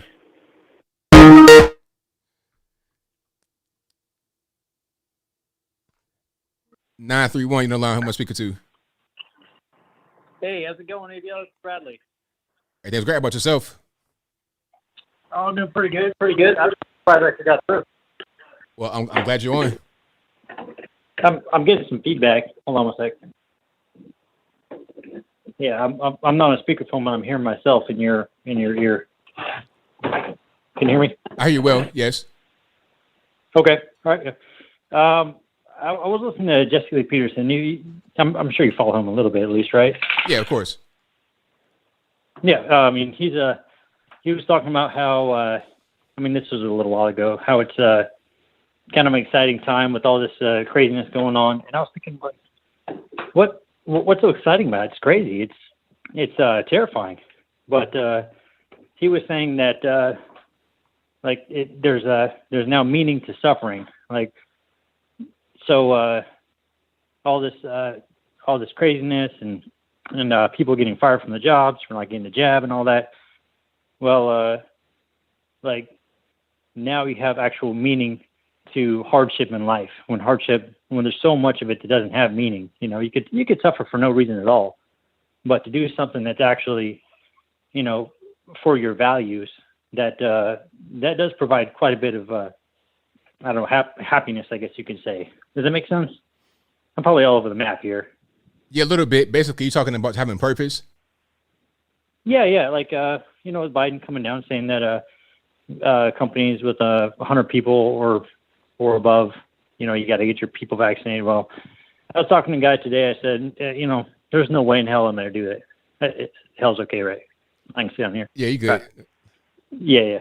So there's no way in hell I'm going to do that. You know, I'm not gonna have somebody force that on me. And it's not that I don't think the vax is a good thing. It's just that this is a perfect opportunity. Being a young man, you know, healthy, I think I have a very high survival rate. I might get sick from it.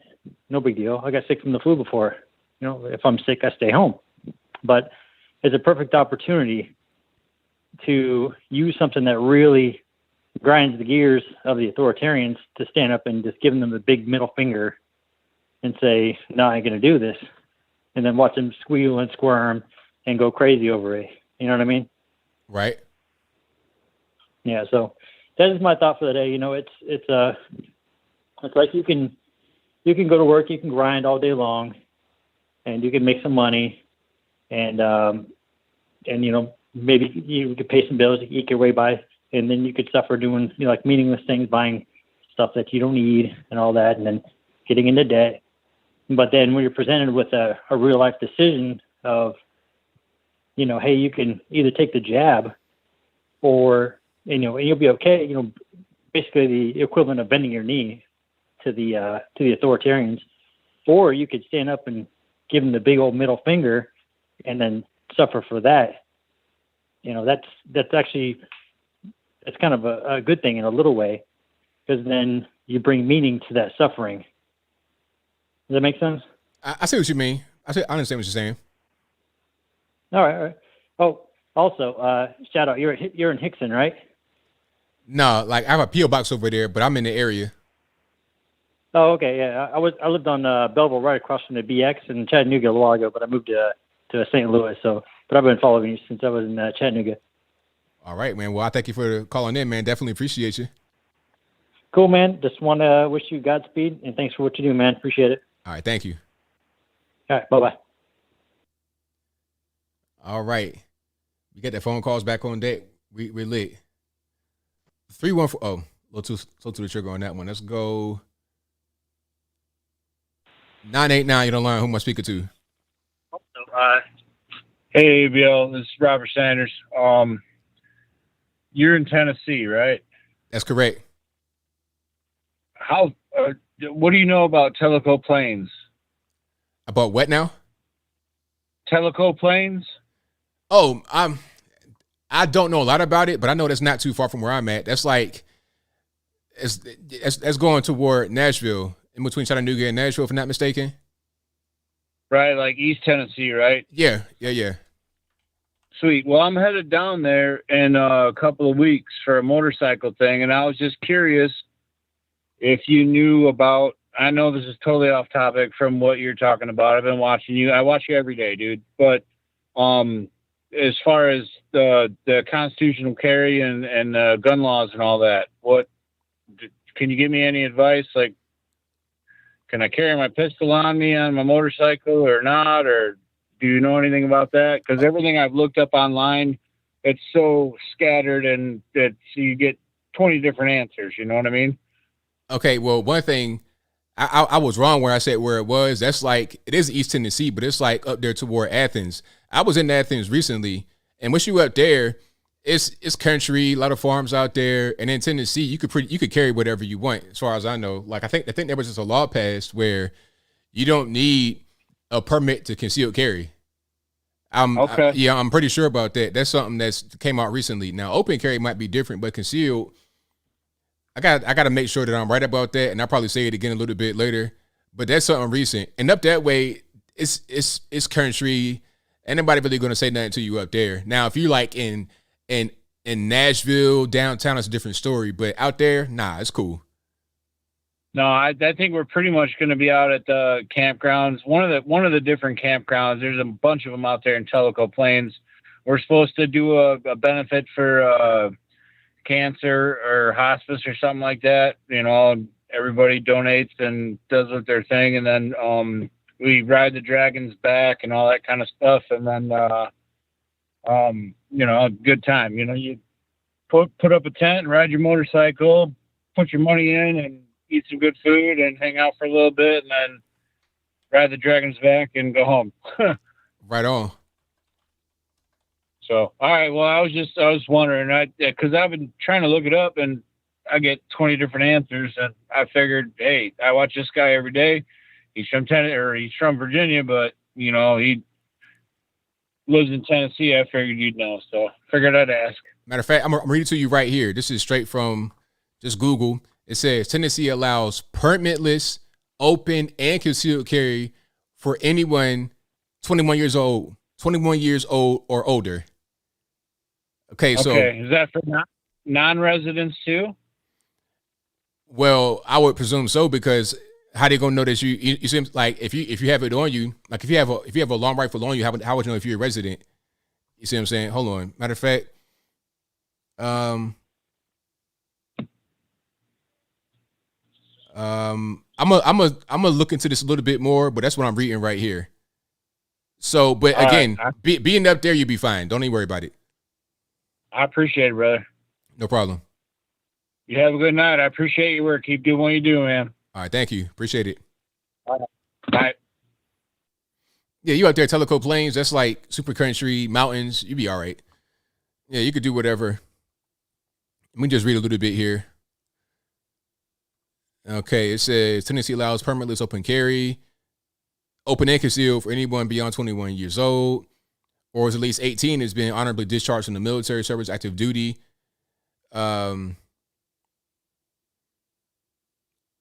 Let's see, they may lawfully possess a hand. Like, you got to be able to possess a handgun. You can't be a felon with no, you know what I'm saying? If you're a felon and you're kind of prevented from having a gun, that's a problem. You got to be in a place where the right to carry a gun is. Example, if you have a gun-free zone, you can't be there. Residents must have a Tennessee EHCP or a Tennessee handgun carry permit to carry in the state. it's kind of contradictory. Say you don't need it, but nah, you'll be fine out there. Let's go to the next one. Let's go to 912. You're on the line. Who am I speaking to? Hi, ABL. Great. I thought the Federales was messing with my phone for a moment. Okay. And so I'm Johanna from South Georgia. I basically wanted to call in about a few things, but I'm going to run through them fast. I don't want to take up your time because I know there are other callers. So basically, randomly, a lot of people are still giving former President Trump hate. But what they don't understand about him is he was a businessman. He was better than any politician out there that there was, ever will be. He was honest. People couldn't buy him with their PAC money or anything like that. Unlike Biden, who negotiates with terrorists. Whatever happens to America didn't negotiate with terrorists. And everything going on lately with this whole vaccine mandate with jobs and everything is basically a distraction for Biden's screw up, basically in Afghanistan to distract people. And sadly, it's working. And I'm not sure if you heard anything about this, but this is kind of old news. About a month ago, Jamaica has been protesting to get the United States Embassy to take the LGBTQ flag down off the flagpole that's actually flying underneath America's national flag. That's right. And to me, that's disgraceful. So they shouldn't have, that flag should not be up there. It is not our national flag to begin with. It shouldn't be up there. And it seems like lately that Biden's been in office, our relationship has been messed up with every country, seems like. Right on. And the thing about Jamaica is that there's a deep history right there with the LGBT that I don't want to get into right now. But basically, I think there might still be a law on the books. And if it's not, it was on the books recently. It's called anti-buggery, meaning that homosexuality was illegal or is illegal. So for them to have the LGBT flag and flying that in Jamaica, where homosexuality is not quite legal or maybe totally illegal, it doesn't make any sense. You have to respect people's cultures and what they consider to be the norms where they live. Exactly. And that's exactly the way I feel about it. And that's exactly what they should do. Again, I won't take up too much of your time, but I would like to say good night. God bless, and keep doing what you do. Thank you for the call. Definitely appreciate you. Always. All righty. And thank you all for being here. You guys are the best audience anywhere on the internet. Go ahead and call 434-658-1220. There's also an email to get on Skype. You can be right there in the bottom left-hand corner of the screen. Email for that will be in the description box. Add me on that. We can get rocking and rolling. Let's go to the next one. 612, you're on the line. Who am I speaking to? Hi, my name is Heteru. All righty. I got a little bit of feedback in the back. Turn your speakers on for me, please. Yeah, sorry. Hello. Yeah. Yes, I'm just so shocked I'm even on here. Well, I'm glad you're here. So what's going on? What's on your mind? Just this, this damn mandate and just realizing, well, I'm African American. Actually, I'm African, but I was raised in America since I was 2 years old. And I love this country. And I love everything America stands for, as far as liberty and freedom and justice for all. And just seeing this president and him just throwing all of our beliefs and everything America has fought for just down the drain. And then I just wanted to remind a quote that Thomas Jefferson said. He said, when the people fear the government, it is tyranny. And when the government fears the people, it is liberty. And I think people have to go back to the words of the founding fathers just to realize what freedom is. And this is not freedom to force, vaccination on us. I don't care if you're for or if you're not for it. It's just, we have the freedom to say no into whatever I don't want to enter into my body. That's right. You know, and it's just kind of sad that some people are like, well, it's just, you know, they're not really taking it serious. I don't see anyone around me taking it serious, but people need to really, you know, take this serious and understand what freedom is and go back into history and look what, you know, how America was even built. Right. And, you know, I didn't want to waste your time. I just wanted to remind people, you know, this is not, we are living in tyranny right now. And this is a dictator. He's not a president, you know, and it's kind of, you know, reminding me that we're almost close to, you know, like North Korea. Their citizens have no freedom. They're not even allowed to have a favorite color or anything.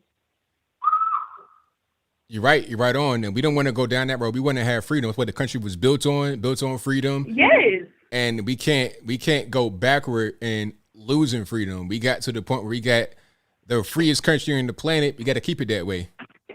Yeah, and I think the whole distraction is, you know, of just, you know, trying to distract us with race. This is nothing has to do with race. This is trying to take people's freedom away and bring modern slavery. Right. So I don't want to waste your time. I just, you know, wanted to remind people and show people it's serious, and this is a time to fight for your freedom. 100% correct. Thank you for your call. Definitely appreciate you. Thank you. Keep up the good work. Thank you. Bye. All right. Shout out to the caller. Great call. I agree with her 100%. You know, I don't have to add too much there.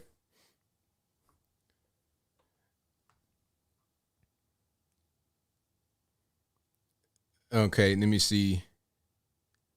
I'm reading some of the stuff about the Tennessee law, because a lot of you guys in the chat, I was watching, you guys were saying, permitless, conceal and open carry in Tennessee. Yes, indeed. Shout out to my governor, Bill Lee.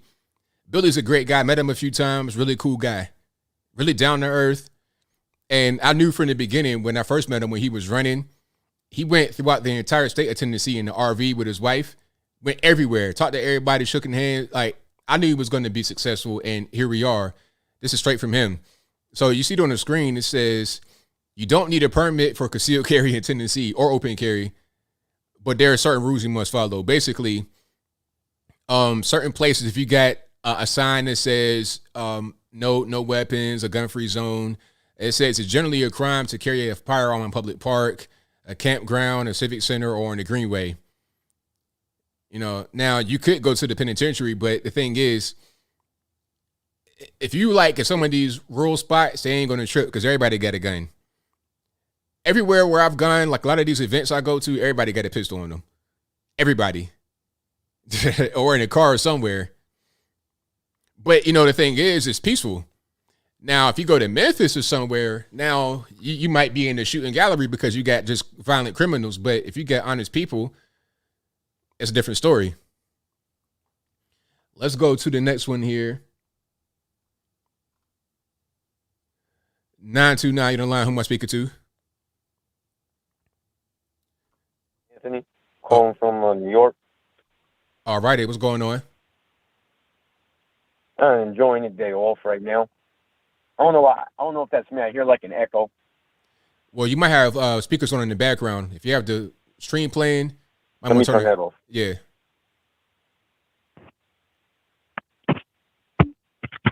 All right, let's see. Is that better? I heard you loud and clear. All right, cool. You know where Donald Trump is at, right?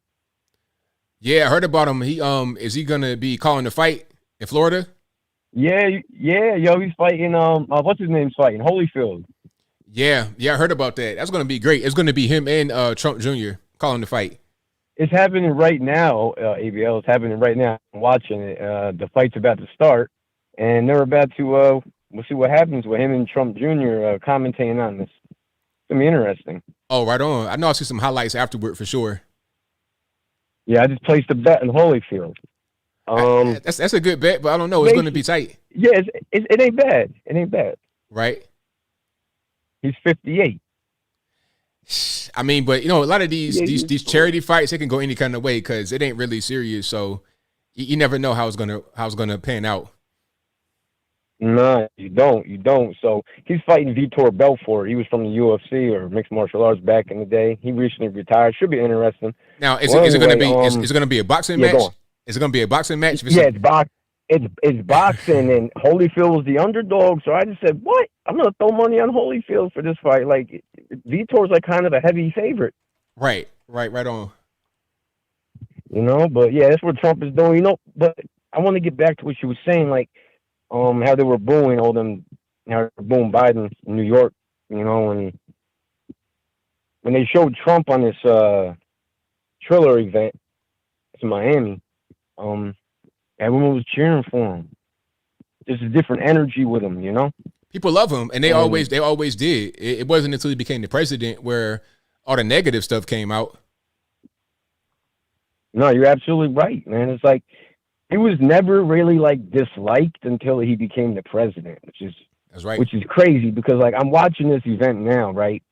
And you got like 50 Cent there, you got a bunch of these MCs there, and it's a show, and they're all like sweating them, and like I don't know, like people are so phony nowadays. Like they only going with the trendy stuff. Like if one person in the group says, "Oh, I don't like Trump," and then the next person, like, they have to agree with them because that's what's trending, Oh, if everybody hates him, then I got to go with the crowd. And people are just, they scared to stand out. Meanwhile, this is what Trump is. Like, Trump is an entertaining dude that just happened to get into politics. And I think so many people like him because we can relate to him as regular people, Exactly. 100%.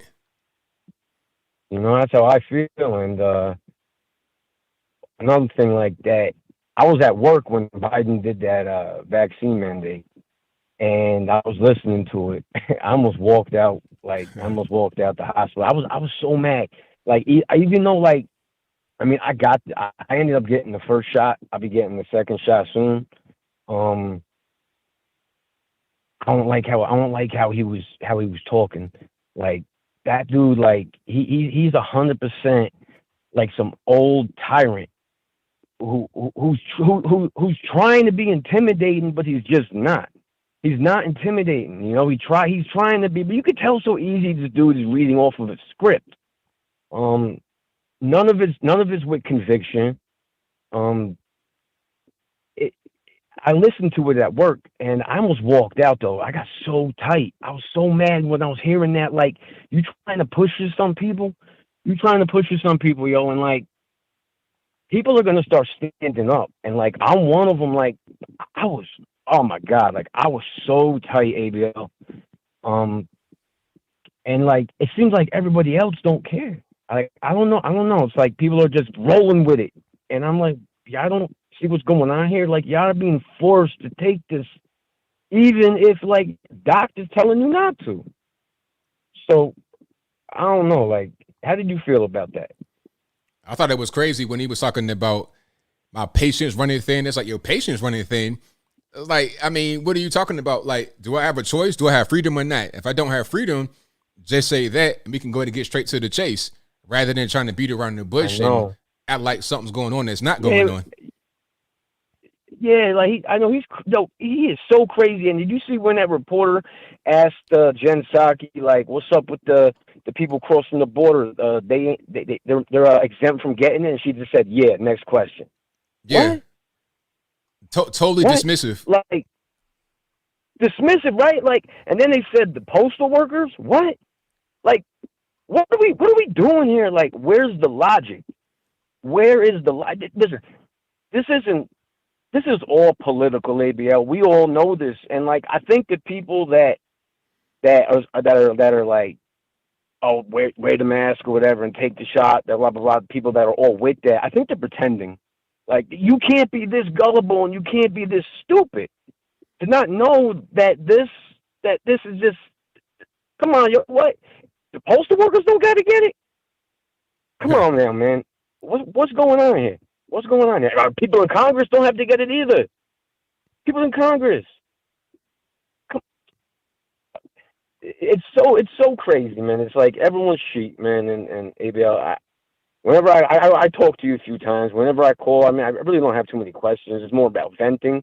Right. Because, like, I mean, damn, like, what the hell's going on? Like, why are people just falling in line?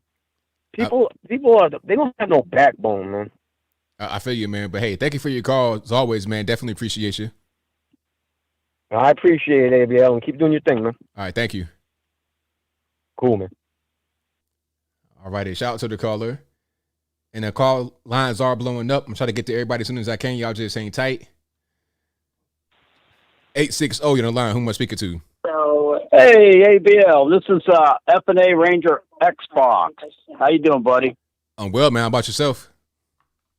Oh, pretty good. I just want to give a slight history lesson, but before I give that, Dr. Christina Parks' testimony from Michigan, you really need to see her video. It's kind of hard to find, but she goes into a great detail on what these so-called vaccines are and everything.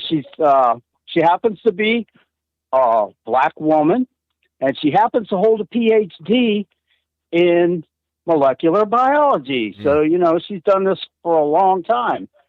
So I think you'd be able to do a complete show on her.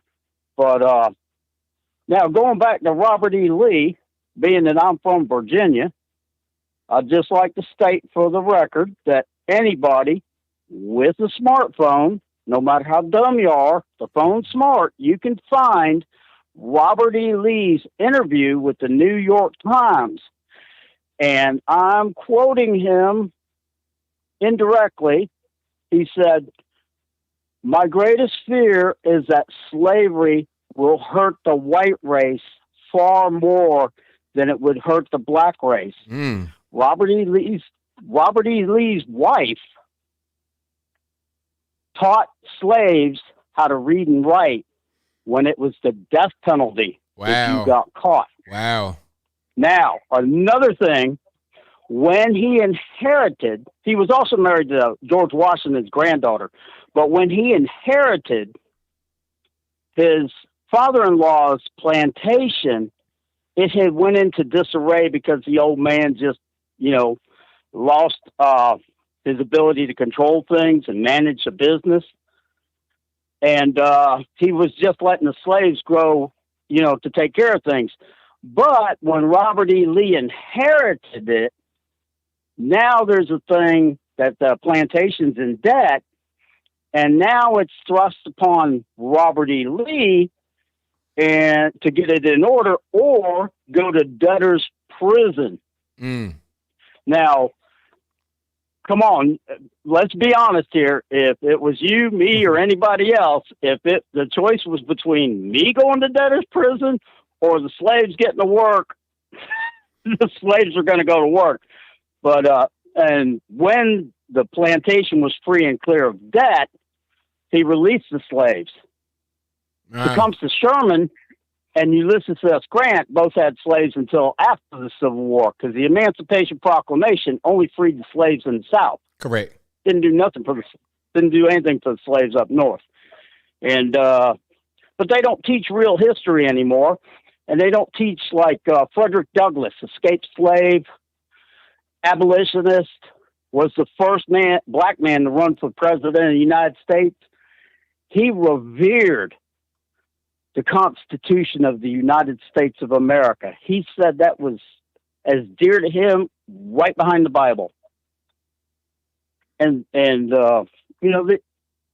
just don't teach history, and they don't teach the feelings of how those people back then felt about everything. But anyway, that's all I got, ABL. You really need to check that woman out from Michigan, giving her testimony. Very intelligent, very articulate, and she describes exactly, these viruses are not designed to prevent you from getting infected. They're not designed for that. And she goes into great detail. Anyway, that's all I got for you, brother. Thank you for the call, man. Definitely appreciate you. Oh, love you, ABL. You take care. I know. You're a godsend. Bye. And shout out to my man FNA Ranger Xbox. Yeah, he's right though. It's right on. It's just these are just facts. This is just what reality is, and people don't want to hear it. They want to get caught up in the emotionalism and neglect the actual facts of what was happening. They don't want to talk about that. Like how some people that we consider to be untouchable, the heroes or whatever of today, were imperfect. Martin Luther King, imperfect. Martin Luther King was disliked by a lot of people for a variety of reasons. First of all, when there would be some kind of protest in his name, it'd be violent, just like how BLM is, number one. And number two, a serial philanderer, random women all over the place, although he's minister and married. Imperfect, but people still think that he was a great person. I'm not saying he wasn't, but imperfect. Am I trying to attack him for saying those things? No, it's just history. It's just reality. Let's not talk about things in a way to make someone look good or bad. Give me the whole story, and you can judge them based upon individual actions and come to a conclusion rather than just trying to say, oh, someone was terrible because they did X, Y, and Z. Look at the whole picture and see what they did. Even if that person is bad and terrible, they still did a thing that could be considered good. Simple. Let's get to some more here. Let's go to 513. You're on the line. Who am I speaking to? Hi, my name's Sally. All righty. What's going on? Well, I wanted to call and talk about the reset and how to just maybe roll with it and not resist it and take advantage of this time. And like with the exemptions, I don't think that's a good idea because with those, it's like, okay, well, I got mine, and then that's it. So you want to be able to go and say, let's not have any of this on the books at all. Don't try to find a loophole or a way to evade it. Let's eliminate it totally, right? Right, because that's what has happened over the last 20 years.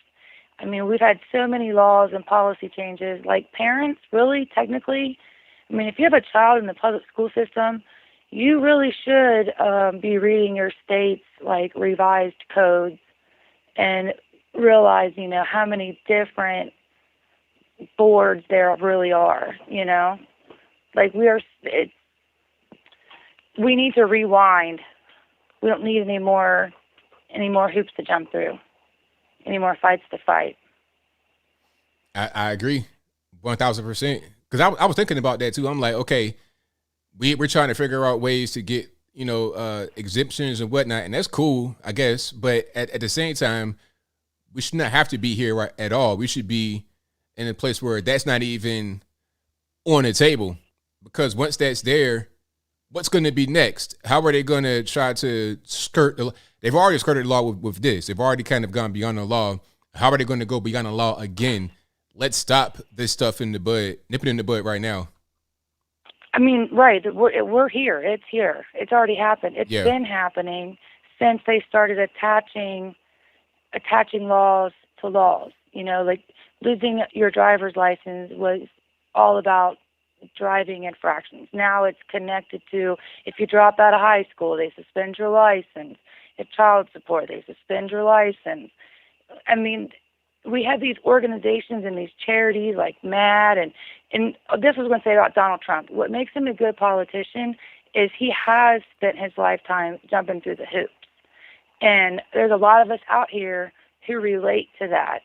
And sometimes not on purpose. Sometimes we don't choose to have to fight these fights, but we're forced to. And then we get familiar with the government and the process and the policies. And some people just get to not deal with it. And now they are. And that's what we need. But not enough people are inconvenienced enough, I don't think. I agree. So, and being a Gen Xer, it's really hard to relate to the Republican Party and the Democrat Party. think there's a lot of us out here. And if we keep narrowing things down to like abortion, religion, we're not going to bring enough people together. Because I really do think if we put things like that aside and these exemptions and, you know, all this, we do have a chance right now. Because the old people need to go. They need to go. All of them. Mitch, Al, all of them. And not replace them. All these vacant jobs out here, let these government workers do that. Or maybe we have too many. Do we need all these restaurants? Well, sure. I mean, the thing is, you can have as many businesses as you want to. I mean, if you're able to staff them, you're able to make money, then there shouldn't be a limit. I think the issue is the government intervening and giving people so much money to do nothing. I mean, that's what's causing a lot of the short staffing and the improper job market. It's a government. The government needs to back off and just let us, as independent people, take care of ourselves. Exactly, right. We need to rewind, like the smoking ban. Oh, I don't smoke, I don't care. And it's like, okay, but if you owned a business, you're okay with somebody else losing their rights because it doesn't impact you. And even child labor laws, like you can't cut meat at your dad's butcher shop unless you're 15. Or if you're illegal, you can. You can do whatever you want if you're illegal. Yeah, that's, you know, you're pretty much pass all the rules at that point. And they keep bringing in all the illegal aliens by the boatload, by the train load. So it's like, what are they doing? They're making laws for regular people, but not for the illegal aliens. So it's kind of strange. Right. More laws mean more criminals. That's why you know, I listen. Well, I've really kind of like cut off society for the last year and a half, but people wanting more rules and regulations. And it's like, it's a certain generation, a certain thought process. And no, that's the wrong way to go. We need to rewind. We pay the government to control us. You know, as Americans, as a citizen, you know, everything we do from the time we're a child follows us, you know. And like I said, I'm in my 40s. I was part of the DARE, the Scared Straight, you know, and I seen the changes, and they thought we were all crazy. That's why they, like, built these gigantic juvenile detention centers, because they thought we were all crazy. We were dropping out of high school, you know, living on our own, and and it all became true. And now our parents are like, oh my God, you're right. Because they didn't experience the same stuff. Their life, they didn't have to fight so hard for everything. They sent us to school and talked to the teacher like once a year, and that was that. And now we have to, oh my God, as a parent, like, oh my God. Yeah, it's a lot going on. I mean, you can't work. I mean, how do you fight the system and work? I mean, everything is shut down. We have paid hundreds of billions of dollars into services like public school. Everyone cannot homeschool. Our grandparents walked uphill in the snow so we had public schools. Right. Like, that's not going to go away. We need to fix it. Right. You know, why are they so dependent on the federal money? I agree, but I got some more calls on the line, so I thank you for your call. All Definitely right, I'm appreciate sorry. you. Well, I appreciate everything you do. You have a good night. Thank you. Good call. Good call. I found something on Twitter right quick that I'm interested to see exactly what this is. It doesn't appear to be anything weird. It's like one of these so-called comedians giving a woke presentation. And shout out to the caller, great caller, but I don't want to be unfair. Okay, let's put this on the screen right quick, and then I get right back to the calls. I think this is something that's on, it may have been on HBO at one point. Now it's on a different network called Peacock. I guess it's like an NBC derivative. I don't know what's going on, but let's see what's happening here with this. The FDA recently approved Pfizer's COVID-19 vaccine, which is freaking great news. Now, a lot of people felt skeptical because the emergency rollout didn't give enough time to thoroughly vet it. Well, now they have. Okay, now what she did here, she's like taking her jacket off and putting a different one on. And I guess she had like some kind of glittery stage jacket. And now she's putting on an 8-ball jacket. If you guys can't see it, I'm talking for those who are just listening to audio only. And she's like in this glittery background with a glittery kind of boudoir or whatever that is, a wardrobe. And she has on this, valet / church usher type tuxedo shirt with, I don't know if that's 2 bow ties, but another little bow tie on top of that, like a triple bow tie type combo, or some black noodle type stuff. I don't know what's going on with this necktie, but it's kind of crazy. But now she's putting on the 8-ball jacket. So let's see what's going to happen from here. Thoroughly vetted. Well, now they have. And you can relax knowing that there is no poison in the vaccine. Isn't that right, James? It sure is, Amber. No poison. In fact, we have a song for all those who may still be on the fence about getting vaccinated.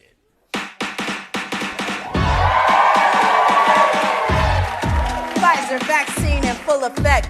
Are you ready, James? I'm ready. You ready, Amber? Yeah, I'm ready. America, are you? Break it down. Girl, I must warn you. I sense that you're causing lots of harm.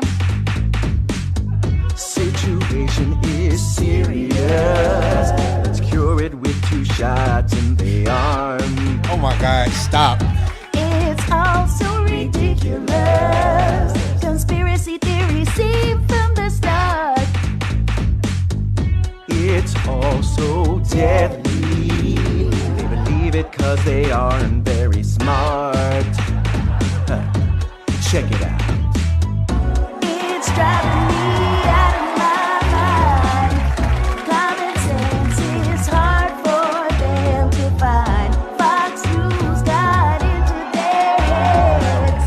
Misinformation. Now some of them did. There is no poison.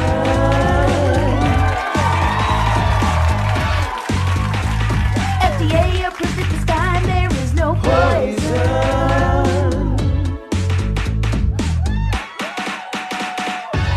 If I were you, I'd take precaution before I get my news from Facebook. It's almost over, I promise. Just a few more of these trash bars. Information is out there from qualified medical professionals. Take a look. They're so smart. Oh.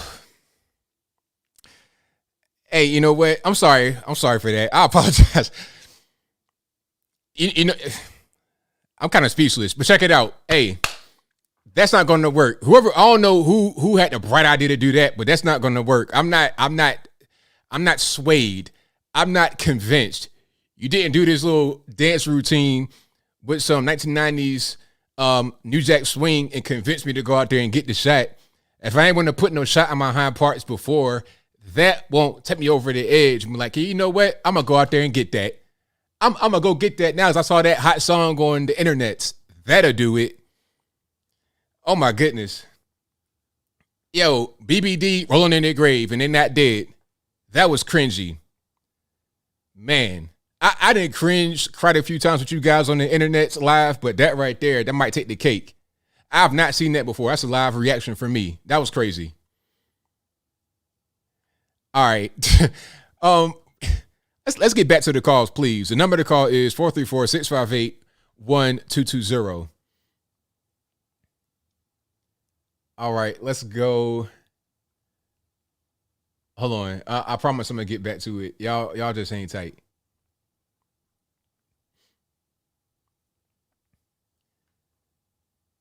Um 352, you're on the line. Who am I speaking to? My name's The Constitutionalist on YouTube. I only got like one video out there. I stay busy, but I want to try to use just facts that the left uses, just like Larry Elder. John Hawkins says that the third leading cause in the U.S. should be medical mishaps, killing 250,000 Americans annually. COVID right now is 650,000. That means you're almost 3 times more likely to die by COVID than by a doctor. Big Pharma, all of a sudden we trust with vaccines, but for the years the left has bashed Big Pharma, the right has done it, but all of a sudden now we trust them. And they spend billions of dollars in advertisement, into the media. They own the media because of it. And there's lawsuits after lawsuits. Every time you turn on the TV, all these drugs that they prescribe cause this, this, and this. So they have settlements set aside in case that happens. Well, with the vaccine, you sign a waiver. There's no settlement. Damn it, Hee-Haw, I can't think of the name. MSNBC says that there's no way to sue the vaccine if it hurts you. So they're not setting this aside. And the World Health Organization, you know, with the ivermectin and all this other stuff that people are arguing doesn't work, does work. It's, according to WHO, 3.3 billion people have used ivermectin in the world. It costs the WHO about, I think, 5 cents per tablet. The shot, according to NBC, is going to cost taxpayers about $38 per shot. 2 doses, you're looking at about $80 per shot. Right now, according to Google, there is 177 people fully vaccinated, and there is 377 doses prescribed. 377 times $80 is how much Big Pharma is making off of this vaccine. And there's no way for us to sue if we get an enlarged heart, which MSNBC just had a story on it not too long ago about a young boy who now has an enlarged heart. He's going to have that for the rest of his life due to this vaccine. And, you know, this isn't something new. This isn't something that I try to keep the conspiracy theories down, and I try to just use pure facts because, you know, it's easy to get consumed into this stuff like that. And, you know, they make us out to be like tinfoil hats, when in reality, you know, CNN has all these crazy conspiracy theories about the missing airplanes, and they act like we're all Alex Jones. And no disrespect to Alex Jones, but, you know, because he was the first person to call out Epstein Island. I've learned that when National Treasures came out. I was a kid. I looked it up on the internet. I was enticed by conspiracies at the time. Stumbled across Alex Jones, and he was the first person back in 2000, whenever that movie came out, 2002, 3, talking about Epstein Island. That's how long ago this man was talking about. Do I trust everything Alex Jones says? No. The same with Fox News, same with CNN, same with MSNBC. I don't trust any of them. I like to keep an open mind. And when we're talking about money, this vaccine is all about money. You know, they're already saying that it might not protect you from COVID. And so when you're prescribing these vaccines, I don't really think it's anything to do with mind control or anything like that. But what is the purpose? It's just money. That's what it comes down to. When you got ivermectin costing 5 cents a tablet, 10 tablets is usually what they sell them at. And then you have probiotics and certain vitamins, vitamin D and vitamin C that they prescribe with it usually too. And they usually give a steroid shot when they give you ivermectin for COVID overseas. So altogether, you're looking at about $9 per person versus $80. And I mean, you do the math. It's a lot of money that Big Pharma is making, and people think it's free. I just got an argument with a lady. No, taxpayers are paying for it, and Big Pharma runs the world. The CDC gets donations from Big Pharma.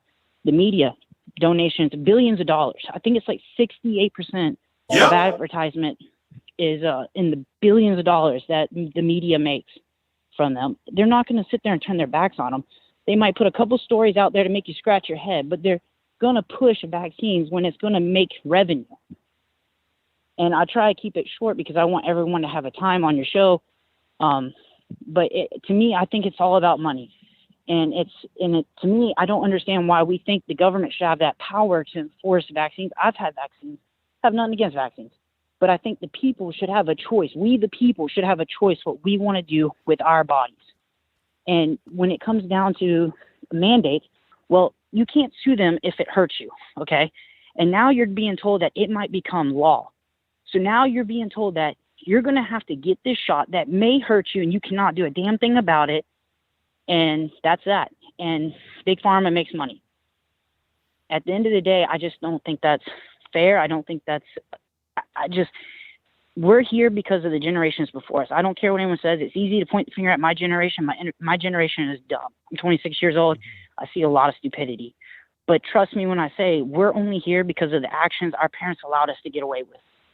The fathers leaving the homes, you know, all these issues that people like Larry Elder talk about. The only reason we're here is the generations before us. They've allowed this to happen. They've turned their eyes. They've allowed us to be indoctrinated through the schools. They've allowed to be brainwashed through the media.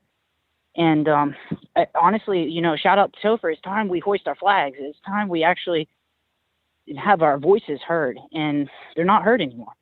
We've given up, and it's time we actually start being more active. You know, the left, they get away with so much, and they have so much power, not just because of money flowing through, but because of the activism that the left does. You have every city, people out protesting. You have people out passing out flyers that they've made themselves. You have people out there making signs, people out there doing all these things for activism that you don't have on the conservative side or the libertarian side. I'm a libertarian. I lean conservative, but, you know, we don't have those things on our side. And then we wonder why we're not making a difference, because the left makes us out to be bigots and all about money. I'm with you, you man. know, we're not doing anything. Right on, but I'll go ahead and let some more people get some calls in. I thank you for the call. Great call. Appreciate you. All right, bye.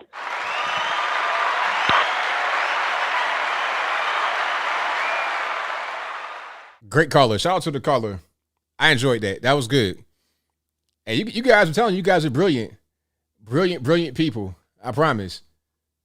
No cap, as a cool kid say. That was really good. So shout out to him. And thank y'all again for being here. Definitely appreciate you guys. If you guys enjoy what you're hearing so far, go ahead and give the video a thumbs up. 304, you're online. Who am I speaking to? Hey, hi, this is Lori, and I'm from West Virginia. How are you doing tonight, ABL? Well, about yourself? I'm doing good.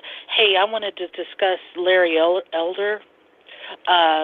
You know, he got attacked by the woman that was white with a gorilla mask on and, like, pink hair or something. Yeah. It was just absolutely disgusting. And, you know, you have liberal comedians who are, you know, Dave Chappelle dressed up as KKK. You have Joey Behar and, like, many other people. Howard Stern did blackface. All of that's accepted if the liberal side does it.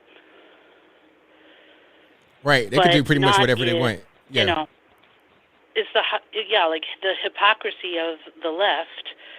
You know, it's so disgusting. Here's somebody who wants to do good for, you know, California, and they just accept it. I think all of that is disgusting anyway. Playing on that, you shouldn't be, you know, like, I think, like, even, like, in Tropic Thunder, that guy did blackface too, and that was accepted too. So it's just like, it's not right to trigger people, you know, like that, because it's unacceptable. And you know, I was thinking about, like, the, you know, like, not moving away from Larry Elder, but how, you know, no one's bringing up, like, the Geneva Convention is there to protect us from these vaccination mandates.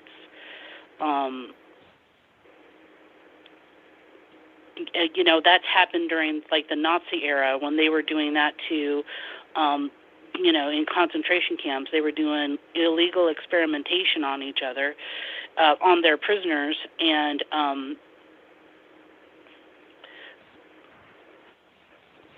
how is that going to protect us from these mandates of this experimental vaccine? Right, exactly. I mean, we rely on the. Go ahead. Yeah, no, I mean, you're right on. Like, at a certain point, we can't just do anything. And a lot of these things that we're trying to do right now have already been tried before. They've already been done before, and they've been proven to be unsuccessful, proven to be inhumane. And I think we need to kind of go back to that rather than trying to reinvent the wheel. You know, and this is like generational abuse on the citizenry of the United States, but also it happens elsewhere too, like the Tuskegee experiments, and also, I don't know if people know this, but like Quaker Oats did a radiation on their oats and gave it to kids who were like in orphanages and stuff to see how radiation would affect the kids. Mm-hmm. You know, so these experiments is going on, and Also generational abuse by brainwashing and propaganda. People are doing like ageism, like, oh, it's the young people's fault, it's the old people's fault. You have to realize this is systematic generational abuse, propaganda, brainwashing from the get-go. And they just got us under their thumb, and it's just, it just makes me want to fight harder. And hang in there, and they're trying to erode patriotism, defund the police. They're against everything that America stands. Being a patriot now and showing the flag is like, that's racist. Right on. It's just like, and we love everybody. We love you. We love everybody. I want everybody out there to know they're loved and hang in there. Thank you so much, ABL. All right. Thank you for the call. Definitely appreciate you. Okay. Bye-bye. All right. And shout out to the caller.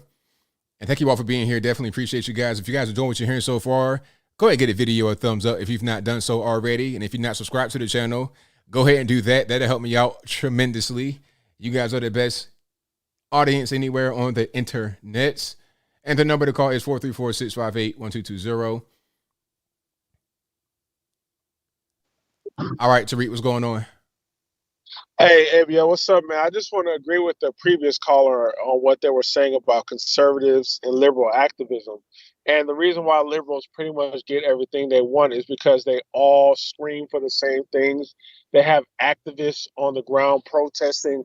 They are in our schools brainwashing our children. If you look at even the state of Texas, how Beto O'Rourke is doing, how Ted Cruz really needed Donald Trump's help to campaign for him.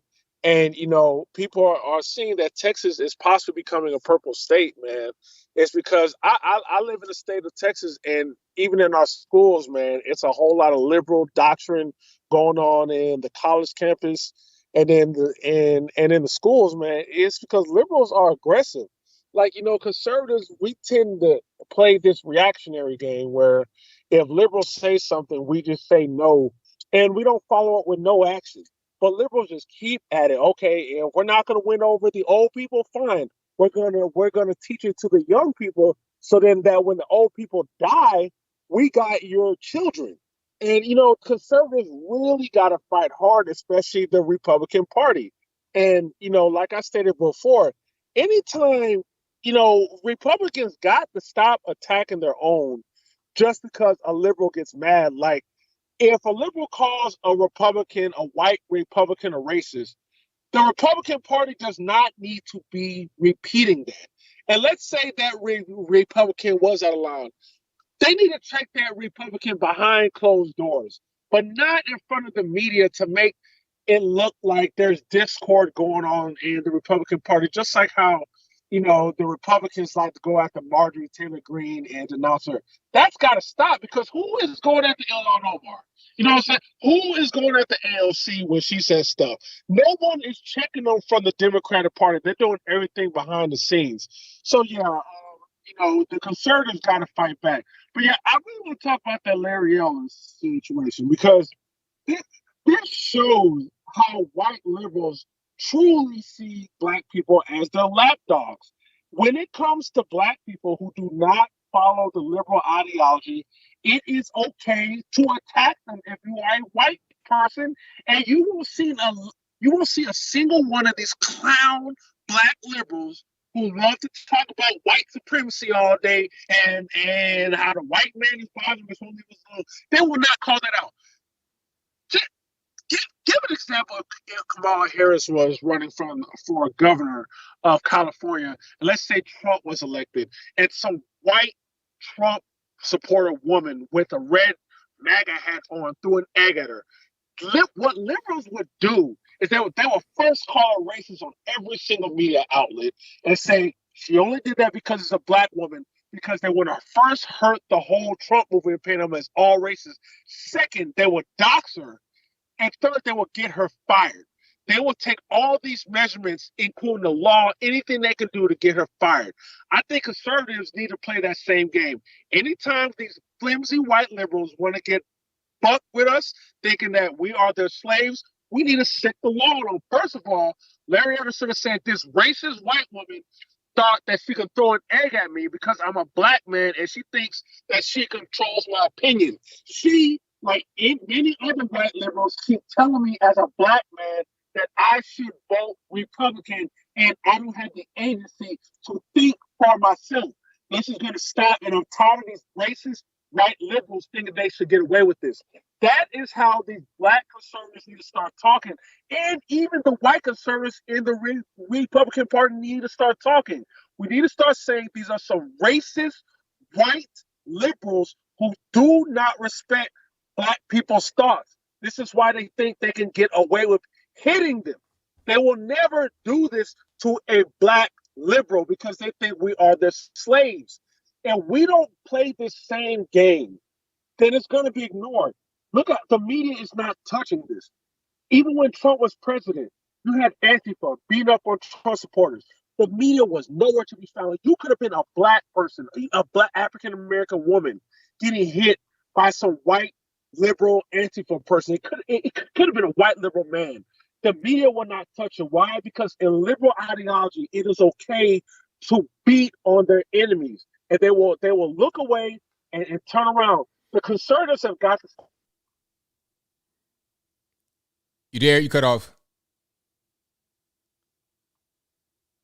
Yeah, I don't know what happened. I can't.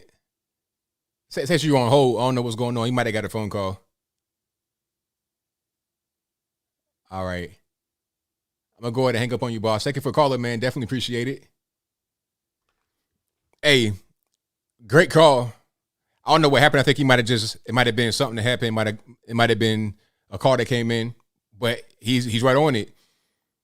We got to start being aggressive with how we play. We can't just kind of sit back and just be like, oh, okay, we got our little areas. We don't need to really do anything. That can't be the way anymore, because you may not want to, fight dirty, but if you're being punched in the face over and over again, at a certain point, you got to stop letting them do that to you, because you get punched enough, you're going to get knocked out and you're going to have missing teeth and everything else. So how are you going to defend yourself? How are you going to stop this onslaught from happening to you? You have to fight back.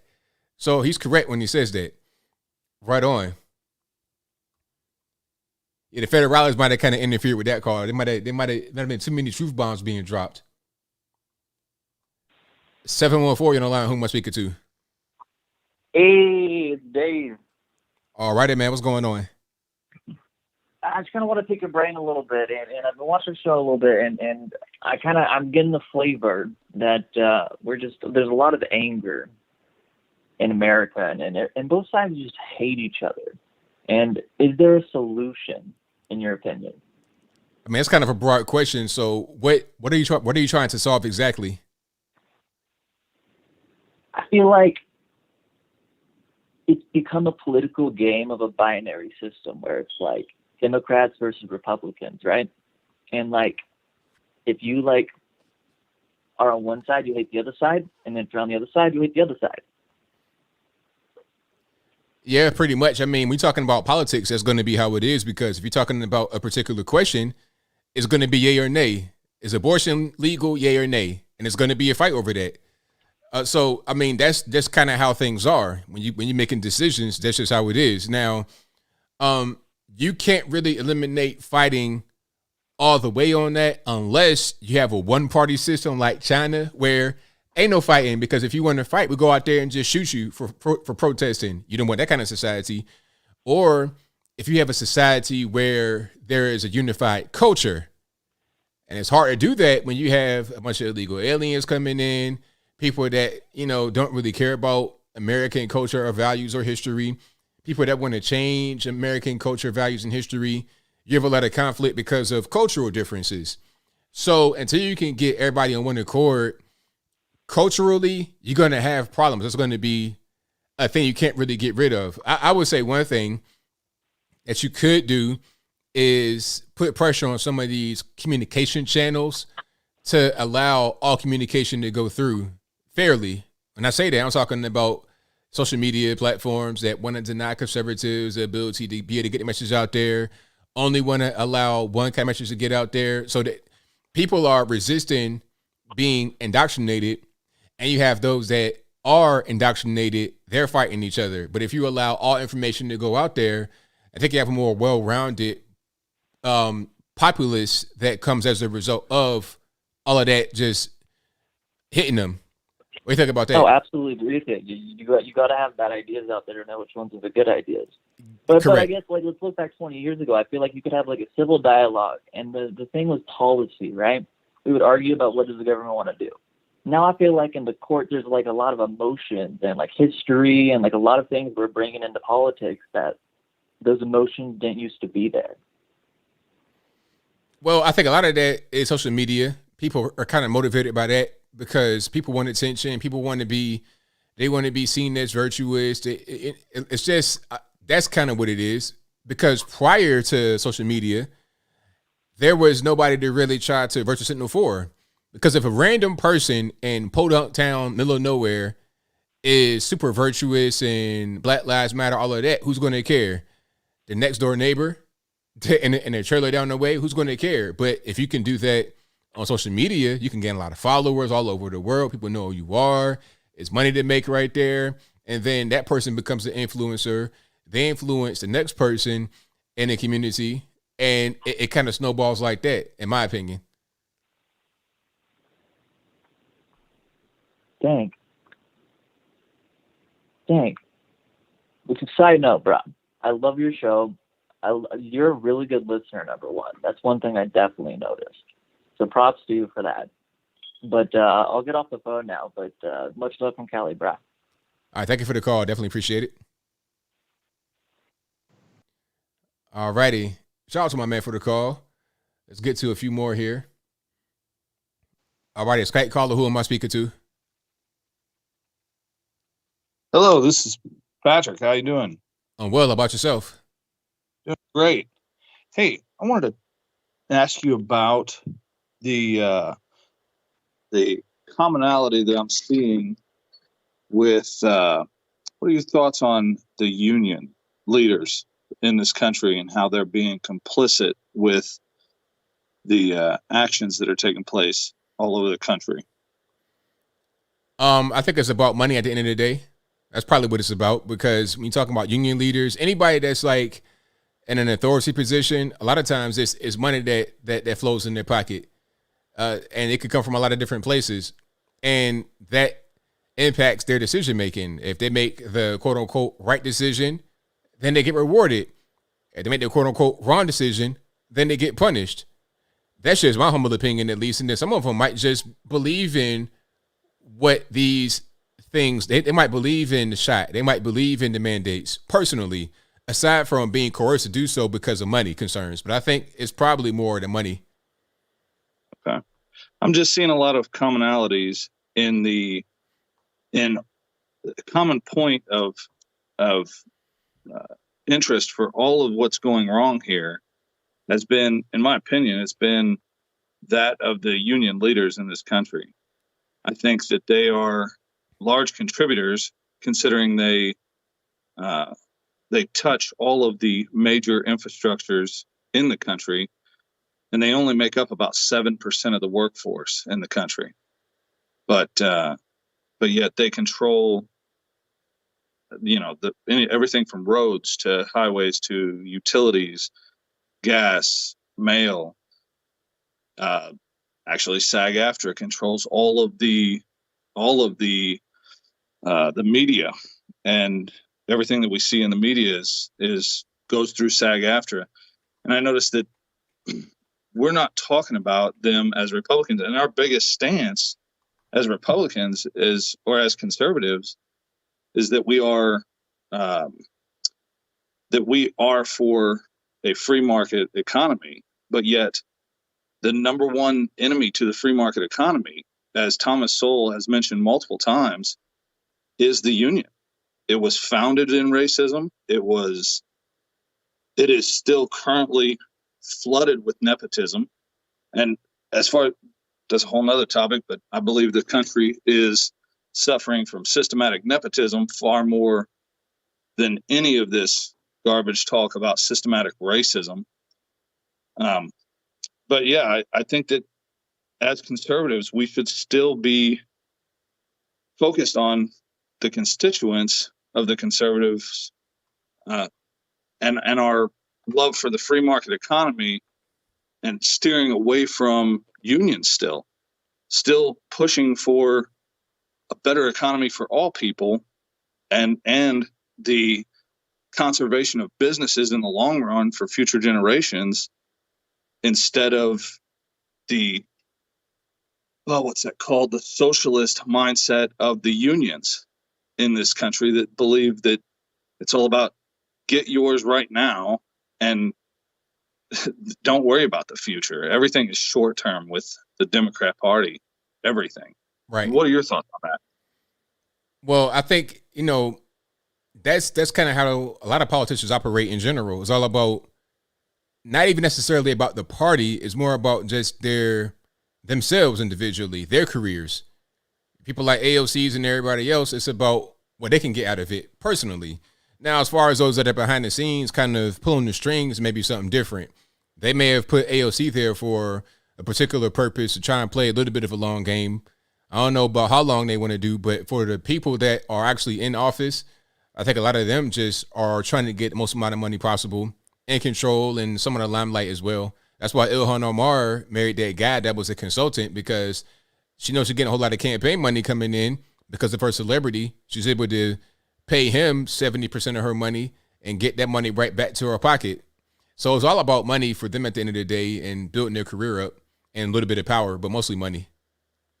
Yeah. Well, I really appreciate what you, the videos you put out, the information that you provide to people is excellent. I'm currently working on a big VA ERS VAERS spreadsheet that I'd like to send your way at some point. I've highlighted the different the different aspects of how this has affected people, and I found some commonalities that are really strange. So I write programs. I do algorithms. I'm an electrical engineer. I do statistics for a daily basis. That's what I do, and I really think that there is a very big commonality that took place, and heck, the drug dealer bypassed the American people. They don't even need to ask our permission. They just took our tax dollars and made the government its puppet. It's, they're the guy that comes off the block and puts the gun to our head and says, "You're taking this." And so the drug dealer completely owns the country right now. But anyways, I would like to send you this information with all the highlights and all of the different commonalities that I found within this, and sure, it's pretty alarming. I believe that GSK and Pfizer had some pretty strange dealings taking place, and with their merger in 2019, and then with the Shingrix vaccine that came out. Right, I'm with you. I'm gonna cut you off right here, but you can send me that. Yeah, I got my email on my website. It's contact@anthonyblogan.com. If you forget that, it's always on the website on the contact page. But I thank you for the call. Definitely appreciate you. I appreciate you. Thank you. All righty. Shout out to my man for the call. Let's get to a few more here. The number to call 434-658-1220. Let's go to 865. You're on the line. Who am I speaking to?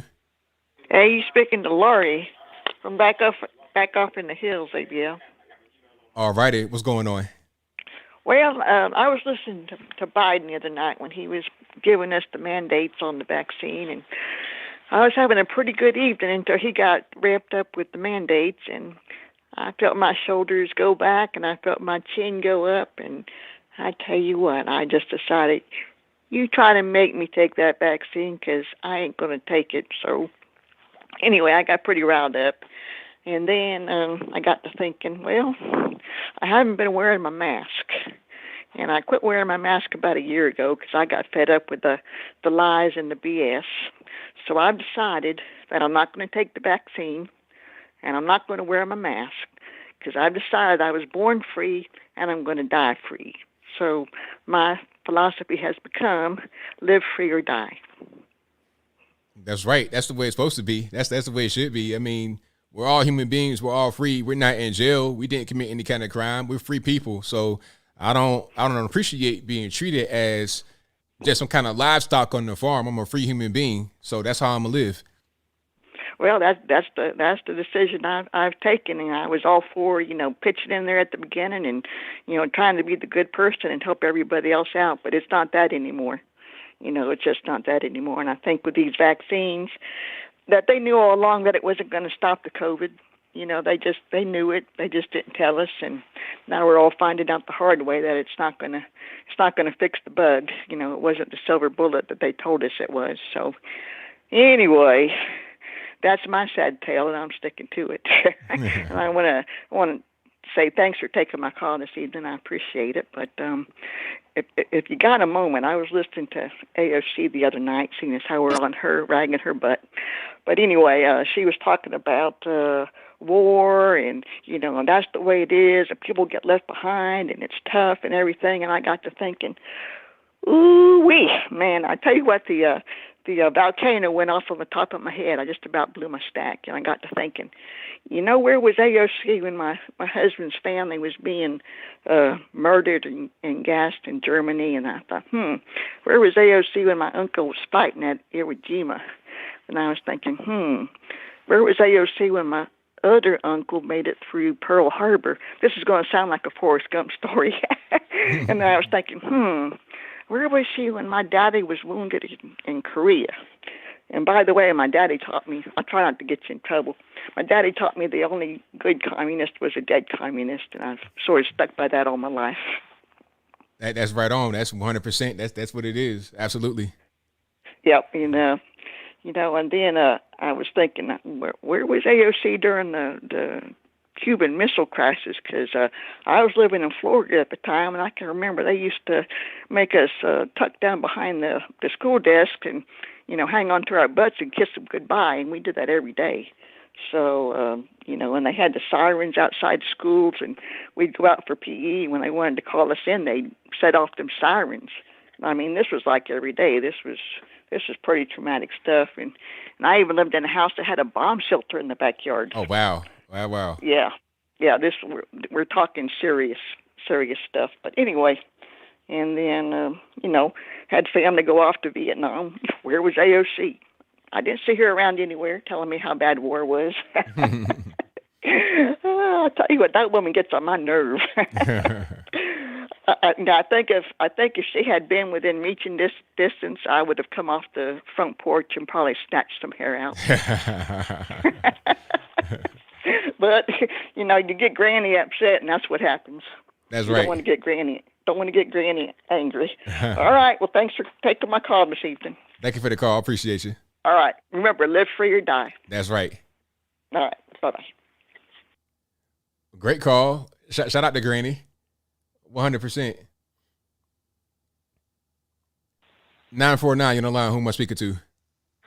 Oh, hello. This is Jane from California. I thought I'd bring up the recall. Pray for us on Tuesday. Absolutely. And anyway, we're getting bombarded right now with commercial after commercial. There's Obama doing one, Bernie Sanders, Pocahontas. Nobody says anything good about Newsom because there isn't anything good. All they do is attack. Don't let those nasty Republicans steal it away. I mean, that's all they have to say. It's unbelievable that anybody can. Maddening as heck. So what are they saying about Larry Elder? Are they saying anything about Larry Elder specifically, or just Republicans? Yeah, no. Just those awful Republicans trying to steal it from us, and the commercial. Everybody burn Bernie Sanders. Yeah. Anyway, here's another thing too. I think if he survives this recall, he's really going to turn into a bigger tyrant. Like he's completely shocked that he's being recalled. He doesn't understand it, and so he's gonna make the recall process even tougher. Like up the number of signatures to go on the ballot, and then plus they're going to require more signatures from the opposite party, and then ban paying people to gather signatures, And then also allow the person facing the recall to be on the ballot. Like, okay, let's just make it harder. I mean, yeah, like we don't have a right to get rid of them. Yeah. All right. Anyway, also I wanted to ask you. Okay, I have my ballot here, and I'm trying to figure out the safest way to turn it in. What would you do? Well, it's too late to mail it, so.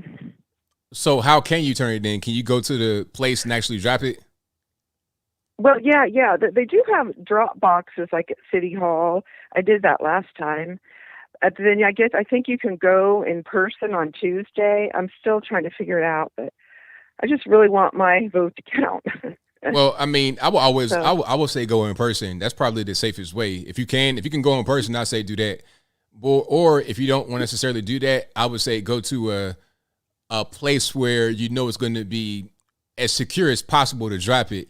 Like if you have a random drop box in some, unattended place, that's one thing. But if you have it like right in City Hall, like you said, that'll probably be better. Yes, the City Hall. You think that's okay? Because some people just say go in person, and I don't know. I also want to look. I probably would go in person if I could. Yeah. Just to the centers or wherever. Yeah. Okay. Yeah. Right. I know. And if it's not too late, I almost wanted to look into being like a witness. Yeah. Just like somebody that watches the counting, or I'm going to look into that, and because I just really want to see this go through. I hear you 100%. Yeah. So anyway, I love your show, and everybody have a good evening. All right. Thanks for taking my call. Thank you for the call. Appreciate you. Okay. Good night. All right. Yeah. Shout out to California. We got Tuesday coming up, the 14th. Just a few days from today. You guys are in our prayers for sure. Let's get to. I think I got time for one or two more calls. Let's see if we can get it done here. 434-658-1220. Let's go to 215 on the line. Who am I speaking to? ABL, it's Chris. How's it going? Everything's all right. How about yourself? Good. Just a quick point about the vaccine mandate. I heard some people talking about mentioning they said it might be a law. But wouldn't you agree, though, what Biden said was more of an unconstitutional edict that will get sued into oblivion and just fail, just like the rent eviction moratorium? Oh yeah. See, I think what the strategy is from them is that they do things that they know are illegal, and it'll fail eventually. But as long as they can get compliance until it goes through the court process, then it serves the purpose. Just like the eviction moratorium, it was not going to be forever, just for a while, and for the time that it lasted, it got the job done. So they may feel it's the same way with this. It's like, okay, if we can basically decree this by executive order, if people are going out there and they're getting the shots, we can accomplish the goal that we're trying to meet as far as number of jabs or whatever by the time it goes through the court and it gets thrown out. That's probably their thought process, which it shouldn't even be allowed to go on, because if you know it's legal from the beginning, then it shouldn't be allowed to happen at all, period. I hear, yeah, I agree. And I think most people probably know, but if they don't, wasn't there like 25 or 27 states came out and said, we're not doing this? So I would imagine it goes through the courts a little bit faster than the eviction moratorium. Yeah, hopefully so. Hopefully, because I think with the eviction moratorium, there was more cooperation because of the circumstances at first. And then it became then it became burdensome on the economy. But with this one, it's much different than the eviction moratorium. You're talking about forcing people to get vaccinations. That's not going to fly the same way. And and there might be a positive too, because with all this focus on these vaccines, I think more people, and I'm hearing it, more people are talking about, they say, well, hold on, it doesn't stop you from getting it, doesn't stop you from spreading it. There's natural immunity. So it's really bringing a lot of attention to the other side of these vaccines, and that could be a good thing. But thanks, ABL. Love what you do. Keep it up. Thank you for the call. Definitely appreciate it. All right. Great call. All right. Let's do one more. Okay. Can we do 779 on the line? Who am I speaking to? Bill from Rockford, Illinois. How you doing? Well, about yourself? Not too shabby. I got a question for you. How long are we gonna just sit back and think the Constitution actually exists? Because we know the left is playing by a whole new set of rules. Well, I mean, I think that we're going to have to go back to a time where states had more authority over what goes on, because they're trying to rule from the federal government. Now, a lot of these states, they got left governments I feel sorry for. California, I mean, it's bad. But where I live, a lot of what's happening on the federal level is not really affecting us. Not really. I mean, like Tennessee, I mean, I just put up a recent news article where we have permitless, open, and concealed carry. But you don't have that all over the country. So I think that we're going to go away from federalism and more into states' rights. That's going to be the way forward, and less dependent upon the president and all that kind of stuff. And I hope that people kind of understand. Oh, yeah, that sounds great. I hope people understand that local elections matter more now than ever. Absolutely, and we focus on the bigger picture, what we see on TV. I agree with you 100%. And it's even beyond states' rights. It should be counties, you know, down to the local level. Correct. But the left, man, they're playing. I'll put an analogy out there. It's like the NFL changes the rules, and the NFC gets a list of the rule changes, and the AFC doesn't get that list of rule changes. Who's going to win? Right, exactly. And that's what's going on. Yeah. Appreciate you taking my call, and have a good night. Thank you for the call. Appreciate it. All right, great call. And that'll be a wrap for me for the calls tonight. If you couldn't get on, it's not my fault. Blame the white man. But no, thank you all for being here. Definitely appreciate you guys. If you enjoy what you heard so far tonight, or tonight, because we're at the end of the show, if you enjoy what you heard, go ahead and give the video a thumbs up if you've not done so already. And if you're not subscribed to the channel, please do so right now. And if you're listening to me on your favorite audio streaming platform, whether it be Google Play, Spotify, Stitcher, Anchor, etc., please give me a 5-star rating. Give me a thumbs up. Do whatever you can on that particular platform. And if you don't know, this podcast is a podcast, and you will hear it in the audio-only version on your favorite audio streaming platform. Link for that will be in the box. Or you can just go to your audio streaming platform of choice and search ABL Live. I should pop right on up. Shout out to all the mods for doing what you do, keeping everything in check. Thank you to everybody for watching, for sharing, for commenting, for retweeting, whatever you do. I thank you. I'll be back live again on Wednesday. And if there's a Tatum stream on Thursday, I'll be on that one as well. But I'm here on my channel every Wednesday and Saturday, 8 p.m. Eastern Standard Time. From 8 to about 9:30, I talk, and then I do calls the rest of the time. So that will be a wrap. I got super chats to read right quick, and then I wrap it on up. Let's go back to Wayne Steve, who says, Trump read paper. James Lindbergh says, Biden is the most hated man on earth. If he won't resign, we need to drag him out. Hey, I didn't say it. I'm just reading it. Thank you to Nicholas Boland, who says, send that email, bro, or sent that email, bro. Thanks. Thank you. I'll check it out.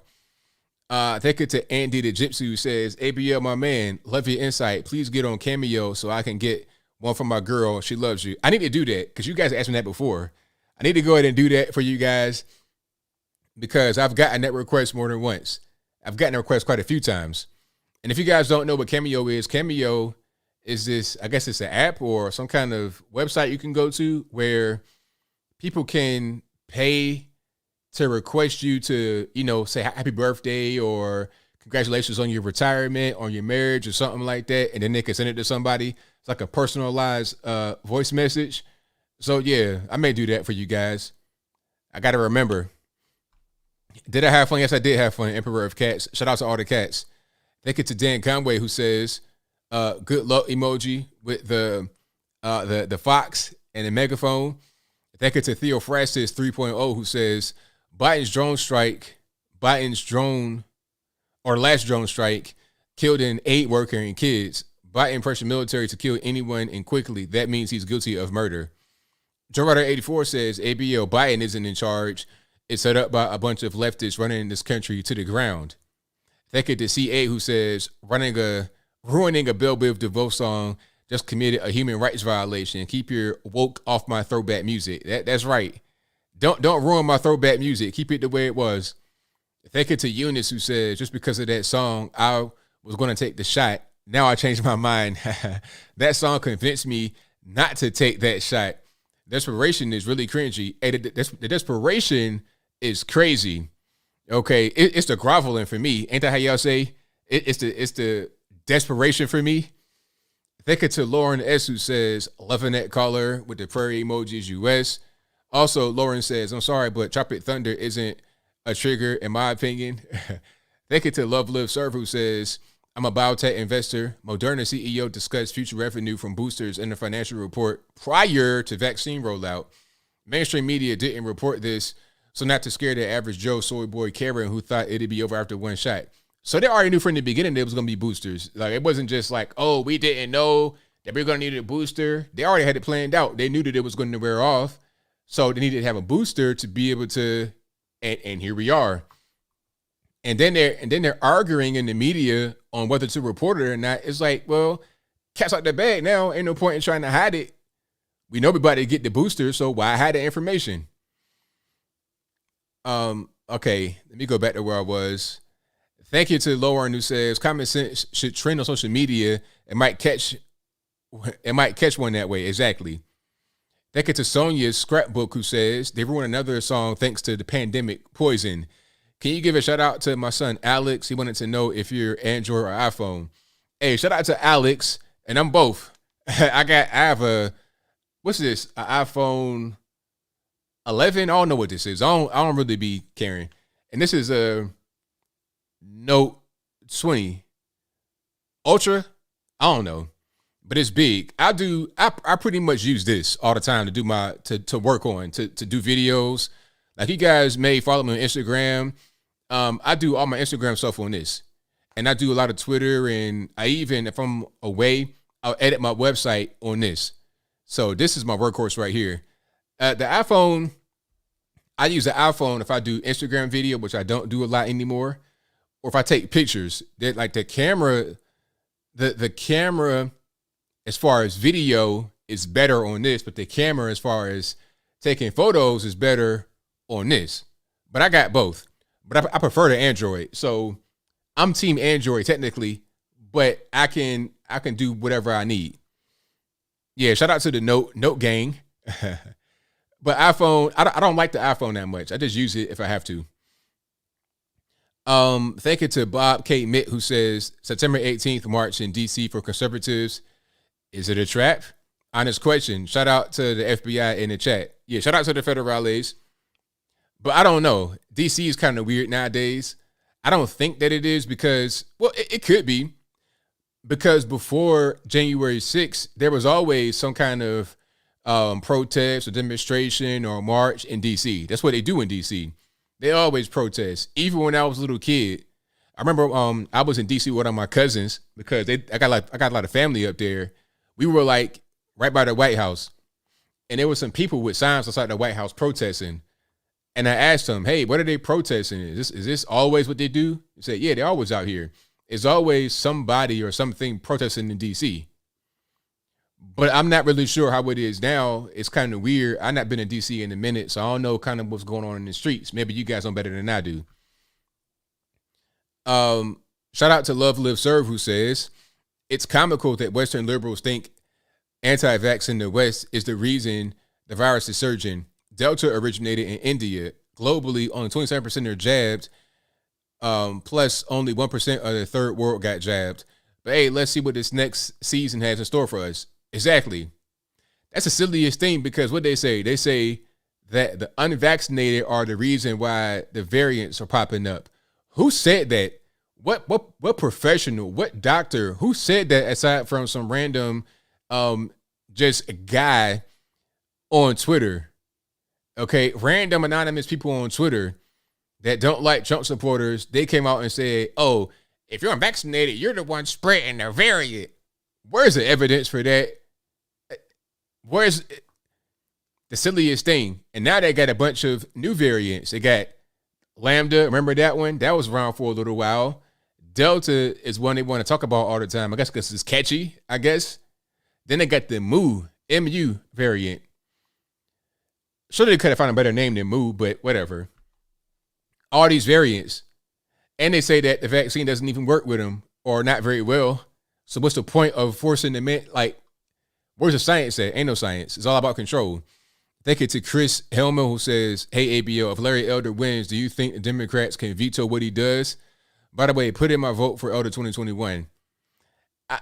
He's going to have a hard time with an entire top-to-bottom Democratic government in California. I'm not really sure what that would mean on him, that'd mean for him on the ground out there, but it's going to be hard. All right, hold on. Somebody says people buying AMC stock, shorting Pfizer and Moderna. This is how we fight back financially. I like that. I like that. Hey, use their tools against them for sure, legally too. And what you gonna do? Can't nobody do nothing. They were trying to say that the whole thing with the meme stocks was illegal and they going to jail for stock manipulation. Didn't nobody go to jail. It'd be the same thing here. And if they do go to jail for this and not in jail for the meme stocks, then you already know the fix is in. That's a lawsuit that'll just shake the whole thing up. But anyway, thank you to Stephanie, who says, ABL, thank you as always. I'm in Strawberry Plains, Tennessee. Ever heard of it? I have, but I'm not sure what it is, but I have heard that before. Great cause tonight. We have to fight for our freedom. Let's roll. Thank you to Razor Sharp Thoughtfulness, who says, being, quote, righteous doesn't make the use of draconian methods appropriate. Righteousness, or the perception of it, is often used as a tool of authority for justifying the left's tyranny. Correct. Thank you to Jettison, who says, it's sad that most streamers are about to have to go find jobs now that these welfare checks are drying up. Hey, it is what it is. You got to make a living for yourself some kind of way. I don't know if I told you guys before on the last stream, but I was just out here in Tennessee, and I saw this guy who looked like he had just emerged from his basement yesterday. He was going in and out of stores trying to find a job. I could tell a look on his face. It's like, okay, you're going into the beauty supply store, then you go into the seafood store right away. You're trying to find a job. There's a lot of guys like that because now they got no choice. They got to make something happen. All right, so I think that'll be a wrap. Thank you all for being here. I'll be back live again on Wednesday, and that'll be it. So until next time, y'all be safe. I'm out, and peace.